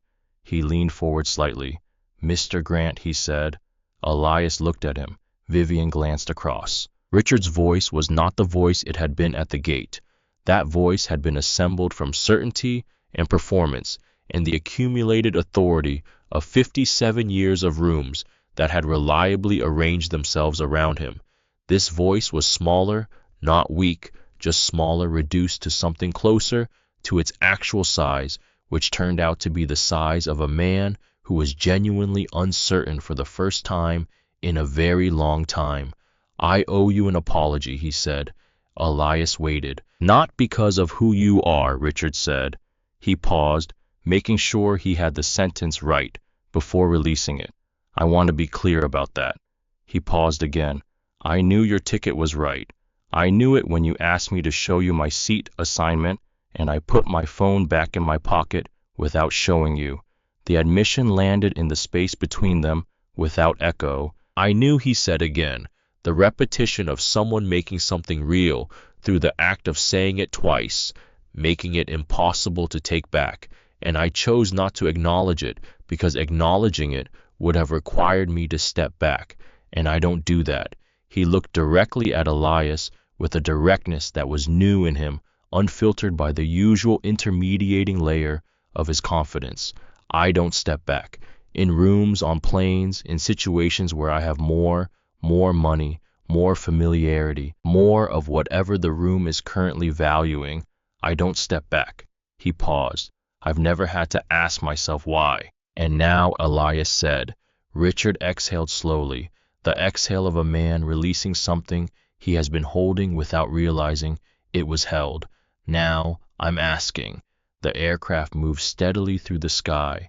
The clouds below had thinned slightly over Indiana, revealing patches of the winter landscape, brown fields in long geometric strips, the grid of small-town streets, the occasional silver thread of a river that was somewhere between frozen and flowing, committed to neither. Elias looked at Richard for a long moment. He thought about what he wanted to say, and he decided, as he decided most things, on the basis of what was true, rather than what was convenient or comfortable or optimally strategic. 38 years ago, he said, I worked at JFK. Richard said nothing, listening, not in the terminal, on the apron, loading bags. Elias said it without the particular inflection that some people bring to sentences about the difficult parts of their past, the inflection that is partly performance and partly a request for a specific kind of recognition, a signal that says, this is where you are supposed to feel something on my behalf. He said it the way you state a fact about the weather or the distance between two places. I was 24 years old. I wore an orange vest, and I moved luggage in January cold, and the people whose bags I was moving never thought once about the man below the floor. He looked out the window. The winter light over the middle of the country was different from the light over New York, broader, less complicated, without the layered urban haze that softened everything in the city into something slightly imprecise. I thought about them, though, he continued. I paid attention to how the whole thing worked. The gates, the sequences, the way authority moved through a system, like an airline. Who gave instructions? Who followed them? What made one person's problem worth solving immediately, and what made someone else's problem worth transferring to someone with less power to do anything about it? He turned back. I spent 38 years learning this industry from the ground up, not a metaphor, literally from the ground, the apron, the maintenance hangars, the scheduling operations, the financial architecture, every layer of how an operation like this one stays in the air and keeps its commitments and manages the relationship between the people inside it and the people it exists to serve. A pause. And this morning, in the amount of time it took one person to decide what she was seeing, 38 years became invisible. Richard held his gaze. The words settled into him, the way words settle when they have found exactly the space they were shaped to fill. That's why you bought it, he said. Not a question, the slow arrival of understanding, the click of something coming into alignment. That's part of why Elias said, to change it from the inside, because that's the only place change actually happens, Elias said. From the outside, you can make noise.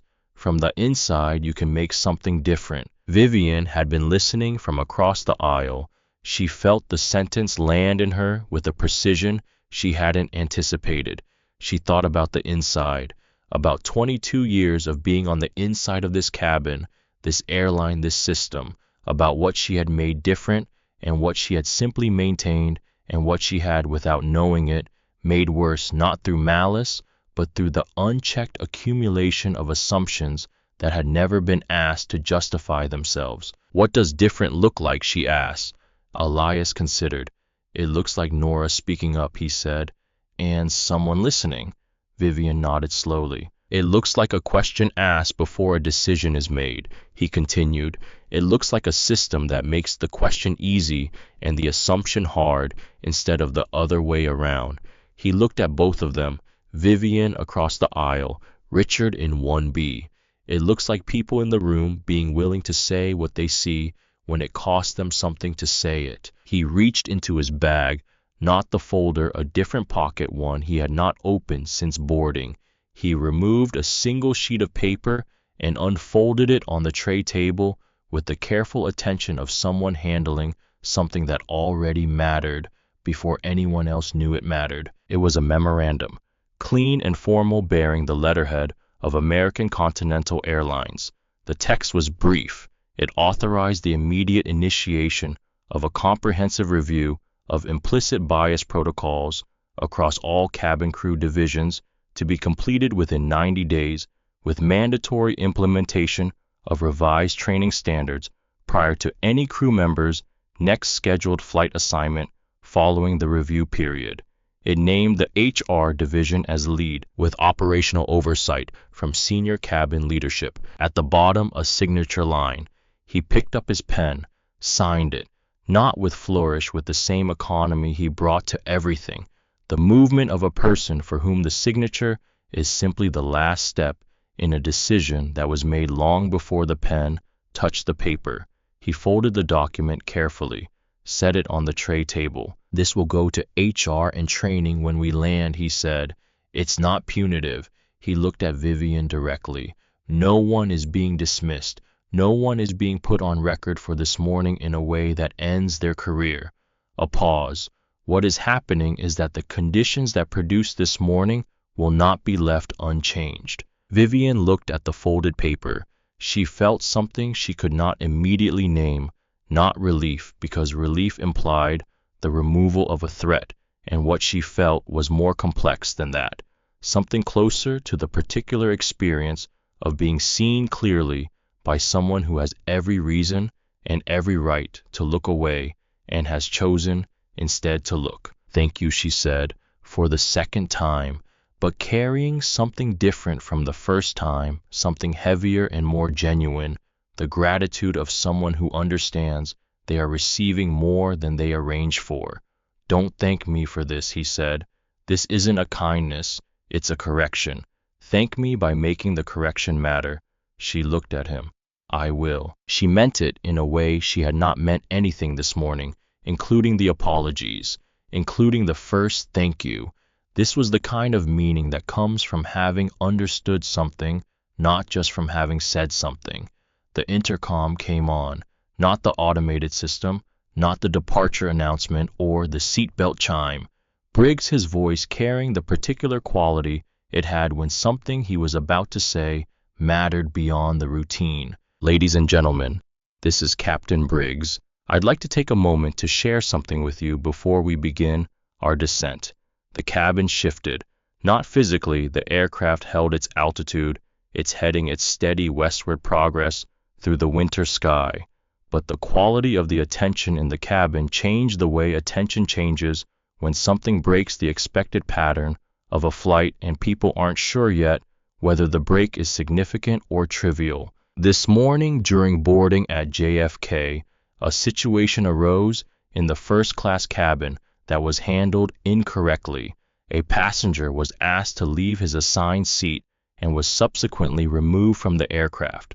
That passenger has since been returned to his seat.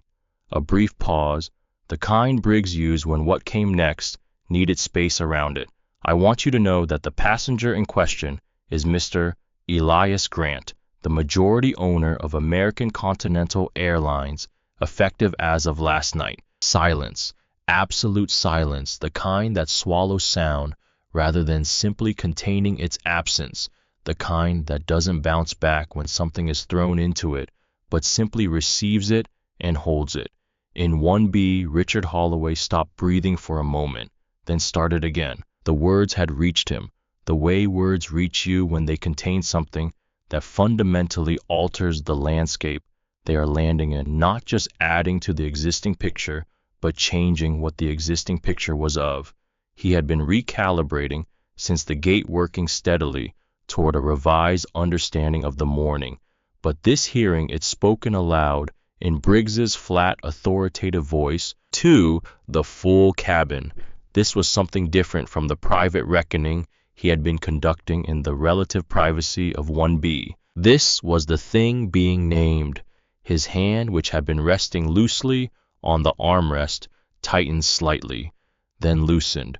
He looked down at it, and then looked at the seat back in front of him, and then finally looked at the man in 1A. The man in 1A had not moved, had not looked up from his folder, had not changed his posture or his expression or any externally visible aspect of his engagement with the document in front of him.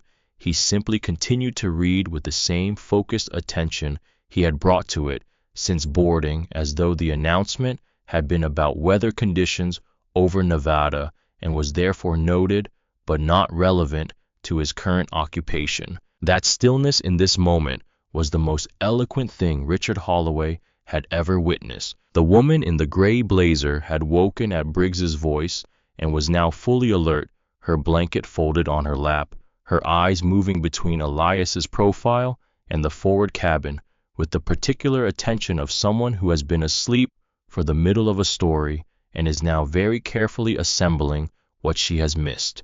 A man 3 rows back removed his headphones. 2 passengers in business class exchanged a glance through the curtain gap, a whole conversation in the compressed language of looks. In the galley, Nora Callum stood very still. She had not known either. She had spoken up because Elias's boarding pass was clearly visible when he held his phone toward Vivian, and what she saw on that screen was a confirmed seat assignment for 1A, and that fact had required a response regardless of what the response would cost her. She had not known who he was. She had simply known what was right. Now, hearing Briggs's voice, she felt something she hadn't expected. Not vindication, not the satisfaction of having been correct, but something quieter, something that had to do with the difference between what she had done and why she had done it, and the fact that those two things were the same thing, and that they would have been the same thing even if the outcome had been entirely different. Vivian Cross stood near the forward galley counter. She had known before the announcement, had known since the cockpit had been carrying it through the last hour of conversations and service and the slow accumulation of understanding that the morning had required. But hearing it announced to the full cabin was still different from knowing it privately. It made the morning public in a way that private knowledge does not. It took what had happened and placed it in front of everyone, where it would exist now as a shared fact rather than a contained one. She thought about all the passengers who had heard the announcement, who were right now assembling their own versions of what it meant, what the morning had been, what she had done. She stood with that. Outside the windows, the landscape below had changed. The winter of the Midwest had given way to something more complicated, the terrain climbing and folding as the Rockies approached the cloud cover, breaking into distinct formations that showed the earth beneath, in patches brown ochre, the occasional white of early snow on the higher elevations, the landscape growing more dramatic. The further west the aircraft pressed. Elias lowered his folder, not closing it, lowering it, resting it flat on the tray table with both hands flat on the cover, the posture of someone who has put down something they intend to return to after attending to what is immediately present. He looked out the window. The mountains were visible now, the front range of the Rockies appearing at the edge of the visible distance, their ridgelines sharp against the winter sky, the kind of clarity that belongs to altitude in January and the specific quality of light that comes from a sun still low in the southern sky. He had flown over these mountains many times. From the ground once very early, a road trip in his late 20s, driving west in a car that barely made it with everything he had in the trunk, heading toward the version of himself that was waiting to be built somewhere in the space between where he had started and where he intended to arrive. I had arrived. It had taken everything he had and a great deal of time and a quality of patience that had been in its early years indistinguishable from stubbornness, and which he had learned over decades to distinguish carefully because they were not the same thing even when they produced similar outward behavior. Stubbornness was a refusal to be moved. Patience was the willingness to remain present in a difficult place long enough for the place to change. He had been patient about this. Richard Holloway leaned forward from 1B. His voice was quiet, the quietest it had been at any point in the morning, stripped of the resonance that presence and certainty lend a voice reduced to something that belonged primarily to the interior. I owe you more than I said before he said. Elias turned from the window, looked at him. Richard's hands were on his knees. He was not leaning back with the comfortable authority he had projected throughout the morning. He was sitting forward, the posture of someone engaged rather than contained, someone who no longer has the luxury of managing his posture because his attention is elsewhere. I knew my seat was 1B, he said. I've always known. He paused. Every time I sit in 1A, every time any of the crew moves someone for me, makes the accommodation, I've known that I was in someone else's seat.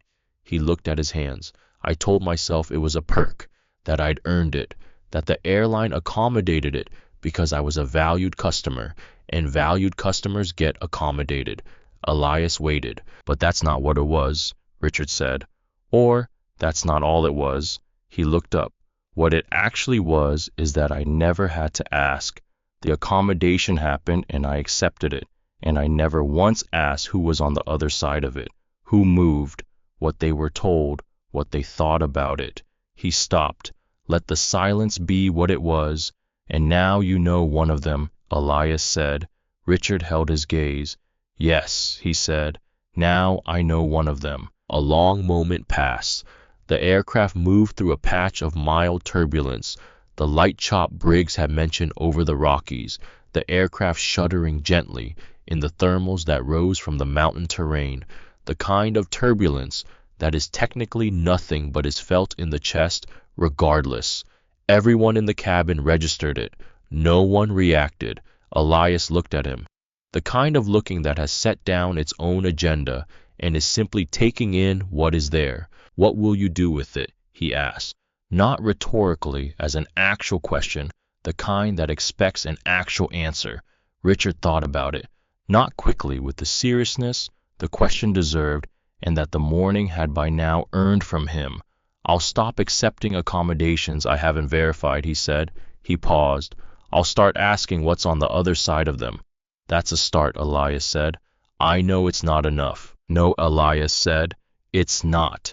But most things that are eventually enough begin as a start. Richard absorbed this, nodded slowly, not the quick reflexive nod of someone who has heard what they wanted to hear, but the slower nod of someone who is actually taking something in and registering its weight. Vivian had come down the aisle during this exchange, not approaching, not interrupting, simply moving through on the legitimate business of pre-descent preparation, but moving slowly enough that the conversation had time to complete itself before she reached them.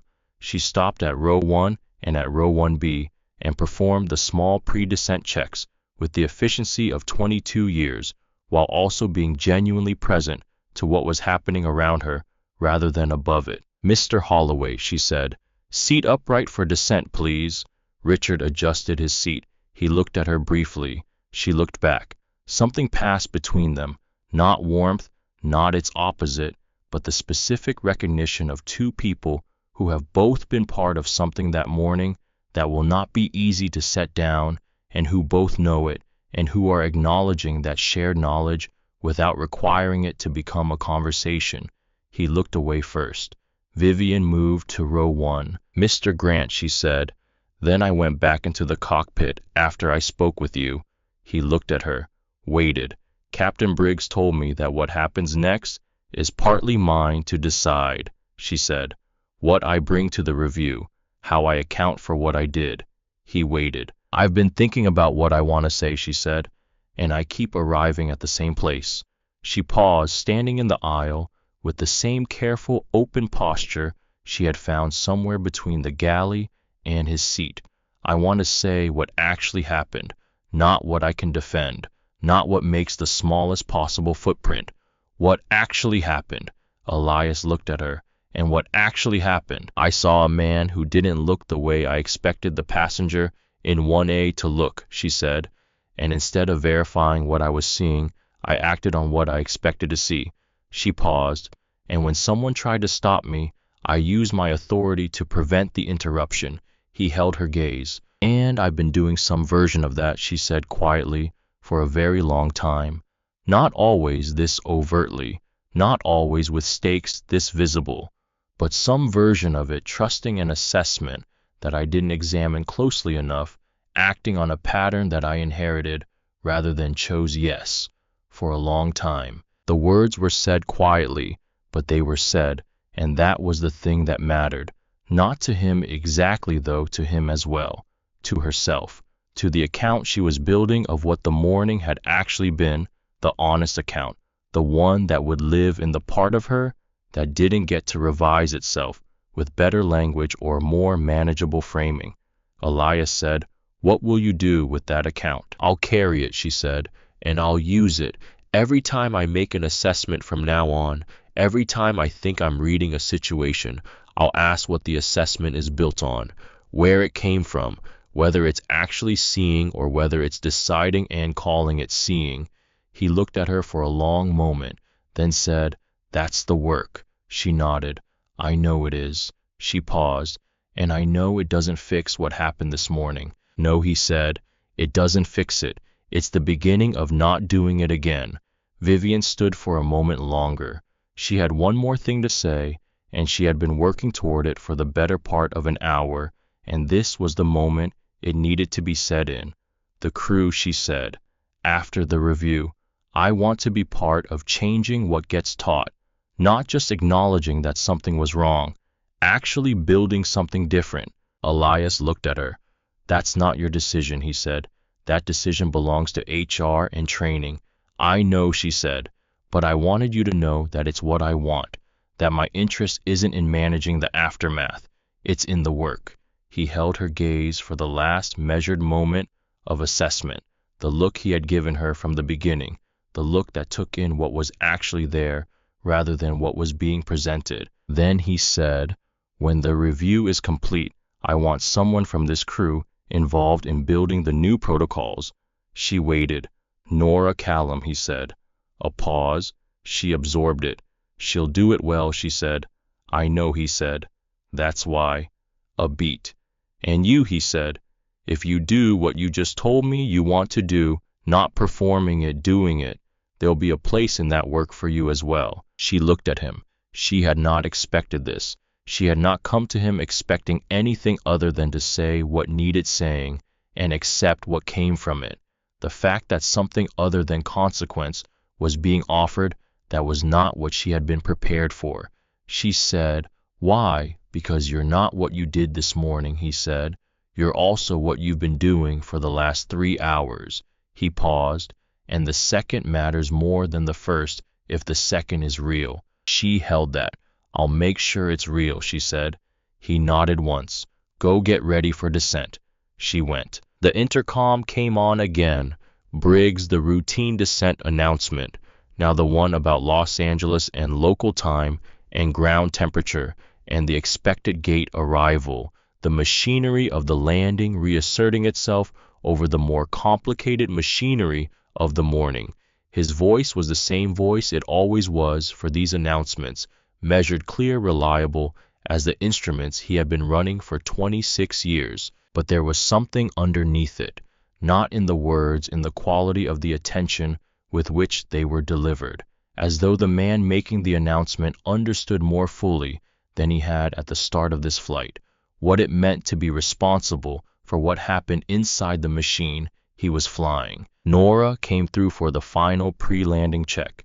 Tray tables, seats upright, overhead bins, the reverse of departure, the same small systematic attentions applied in the opposite direction, the aircraft returning to its landing configuration as the ground came back up to meet it. She reached row 1, checked the tray table, checked the seat back, looked at him. "Anything you need before we land, Mr. Grant?" He shook his head. Then Nora. She waited. "What you did this morning," he said, "when you spoke up, I want you to know that I saw it, and that it mattered." She looked at him with the directness he had noticed in her from the beginning, that quality of being actually present in an exchange rather than professionally participating in it. "I didn't do enough," she said. "You did what you could when it cost you something," he said. "That's the foundation. The rest gets built on that." She held his gaze, then nodded the private nod, the same one Vivian had given him, the one that meant something was being kept. "Then, when the review happens, the training review, I'd like to be part of it, if there's a place for me," Elias said. "There is. It's yours if you want it." She looked at him steadily. "I want it." "Good," he said. She moved on. The aircraft broke through the marine layer that sat over the Los Angeles basin in January, that low white ceiling that the city lives beneath in winter, which from below appears to be simply an overcast sky, and from above reveals itself as something the aircraft passes through on its way down to the world. Below the layer, the city appeared vast, horizontal, extending in every direction, with the particular indifferent democracy of its sprawl, no visible edge, no clear center. The ocean somewhere to the west in the January haze, and the mountains somewhere to the east, and between them 10 million people going about the business of a Monday morning in Los Angeles. The freeways threaded through it in their famous complexity rivers of slow traffic, catching the low winter light. The cars and trucks reduced from this altitude to something almost abstract, something that moved in patterns rather than decisions. The landing gear came down. The flaps extended. The aircraft configured itself for final approach with the methodical precision of a system that has performed this sequence 10,000 times and will perform it 10,000 more, each time physically identical and each time carrying something entirely different. In 1A, Elias Grant closed his folder, placed it in the bag, fastened the clasp, the same sequence of motions with which he had begun the morning the mirror of boarding the closing of the bracket. He looked out the window at the approaching city, Los Angeles. He had been here many times across many years, for many different reasons, at many different levels of the industry. He had spent 38 years learning. He had meetings here tomorrow, people who expected him rooms that would configure themselves around his presence in the way rooms do when the people in them know who is entering. He thought about the morning. I thought about it, the way he thought about most difficult things, not with anger, because anger was an early stage response, and the early stages were behind him, now processed in the jet bridge, while he stood at the small window watching the ground crew move through their precise unwitnessed work. By the time he had reboarded, what had been anger had become something more useful, the specific clarity of a person who understands not just what happened, but why it was able to happen, and what that why requires in response. He was not interested in making anyone suffer for the morning. He had never been interested in that particular use of power, not because he was incapable of it, but because he had learned over a very long time that it was the least efficient thing you could do with a wrong. You could apply power to a person and produce punishment, or you could apply it to a system and produce change. He had always preferred the latter. Punishment satisfied something momentary. Change built something that lasted. He looked at the city coming up toward him. I thought about the 24-year-old in the orange vest. He thought about the January cold of the apron and the weight of bags that weren't yours, and the particular quality of invisibility that comes from existing in a role that the system depends on but never acknowledges. He thought about the discipline, long, slow, expensive, in ways that weren't financial, required to convert that experience into attention, rather than bitterness, attention into knowledge, knowledge into the 38-year accumulation of understanding that had produced at 11 o'clock last night the most significant document he had ever signed. I thought about all the people who had moved through cabins like this one over all those years, the ones who had been looked at and not seen, the ones who had believed they were seeing when they were only deciding, the ones who had moved through the world in the comfortable certainty that the arrangement of rooms was simply the natural order of things, never having had reason to ask who had arranged them or at whose expense. I did not feel superior to any of them. What he felt sitting in the seat that had always been his at 37,000 feet, descending toward a city where his work was waiting, was responsible, which was not the same thing as superior, and was, in its way, considerably heavier. The wheels touched the runway with the controlled force of a landing, that momentary, physical insistence of the earth, reasserting its claim on everything that had briefly escaped it. The engines reversed, thrust the aircraft slowing through its own velocity, the city of Los Angeles sliding past the windows at diminishing speed until the aircraft was simply another vehicle moving through the ground-level world, ordinary and earthbound, headed toward the gate. The seatbelt sign chimed off. Around the cabin, the sounds of arrival, phones resuming their connection to the world, overhead bins opening, the rustle and click and low murmur of people reassembling themselves, gathering the pieces of who they were on the ground after the suspension of who they were in the air, the small private work of return. Elias did not move immediately.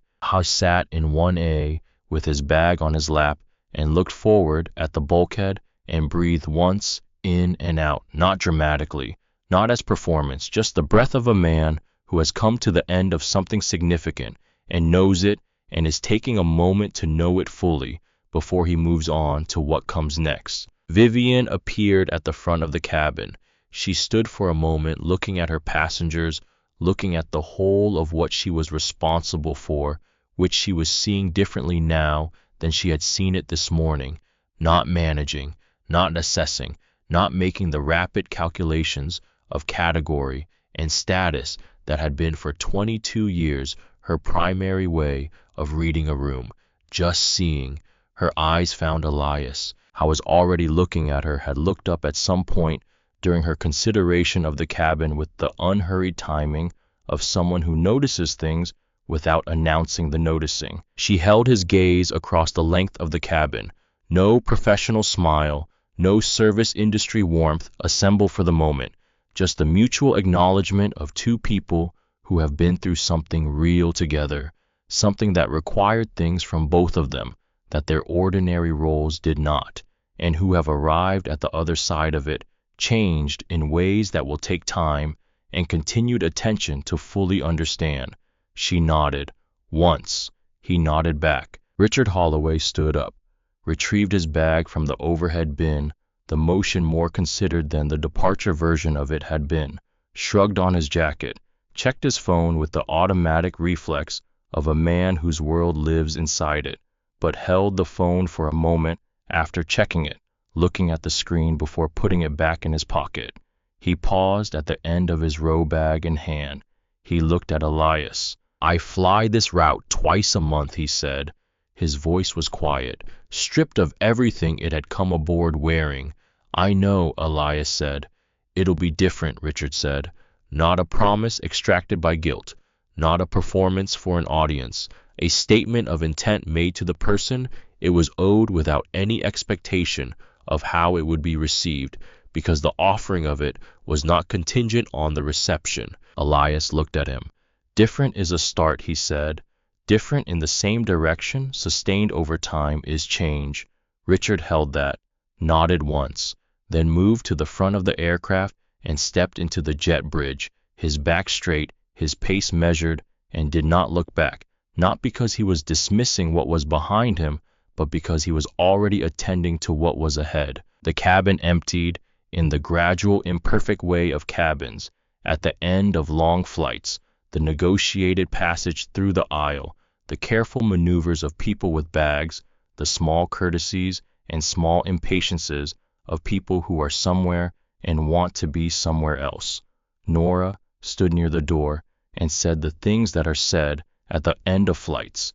Thank you for flying with us. Watch your step. Enjoy your time in Los Angeles. And she meant them in the way that Elias had noted from the beginning, not as the performance of warmth, but as actual attention to actual people, the warmth being real because the attention was real. I waited until the cabin was nearly empty. The last few passengers filed past. A family from business class moved through, a child pressing her nose briefly against the first-class window to look at something on the tarmac. An older man moving slowly with a cane, Nora at his elbow without making the assistants visible. The ordinary traffic of people at the end of a journey. Elias stood, picked up his bag, straightened his sweater, the same gesture as this morning, the same 2 hands at the hem, the same quiet insistence on order that was both habit and something more than habit. He walked to the front of the aircraft. Vivian was standing near the door. The jet bridge was open before him, the same kind of corridor it had been this morning at JFK, belonging to neither the aircraft nor the terminal, a threshold that runs in both directions, and this morning had run in both. He stopped at the threshold. He looked at her. The review, he said. When it's complete, when the new protocols are built and implemented, I want someone from your crew involved in every step of the implementation. She waited. Nora Callum, he said. And you, if you do what you said you're going to do. A pause. She absorbed it fully without hurrying. We will, she said.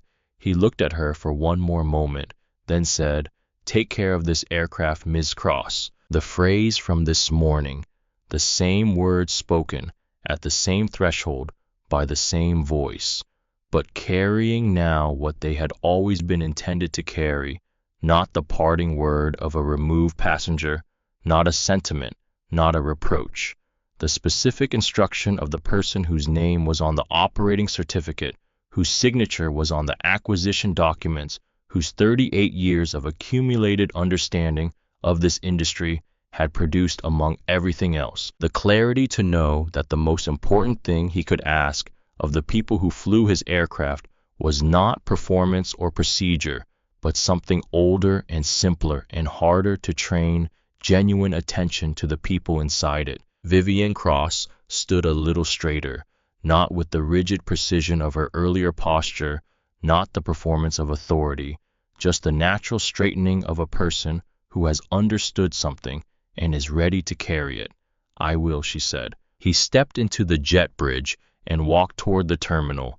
His pace was the same measured, unhurried pace it had been at 6:45 this morning when he had walked in the other direction. The fluorescent corridor hummed around him. Ahead, the terminal opened up, the wide, light-filled arrivals hall of LAX, full of the noise and motion of a city of 10 million people in perpetual transit. People arriving and departing and waiting and moving through the enormous daily system of being somewhere. He walked into it. No one looked. No one recognized him.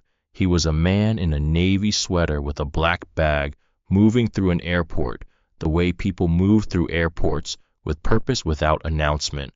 One person in the flow of thousands, each carrying their own morning and their own history and their own version of where they had been and where they were going. He found a quiet corner near the west-facing windows and set his bag down. Outside, through the glass, the tarmac spread in the January sunlight, the sky that had been overcast when they came through the marine layer, now clearing to the blue that Los Angeles produces in winter, clear and cold and specific. The light falling flat and clean on the white lines of the apron and the orange vests of the ground crew, and the aircraft moving in their patient sequences through the organized geometry of the airport. He watched them for a moment. The ground crew, moving with the precise, unacknowledged efficiency of people whose work the system depends on and whose existence the system rarely marks, doing the thing that kept everything in the air down here at the level of the ground below the floor in the cold. He opened his bag, retrieved the folder, found the page he had been on this morning in seat 1A, at the beginning of everything, the page he had been reading when Vivian Cross first stood beside him, and the morning became what it was. He found the line he had left off at, read it, made a small mark in the margin, turned the page, and continued.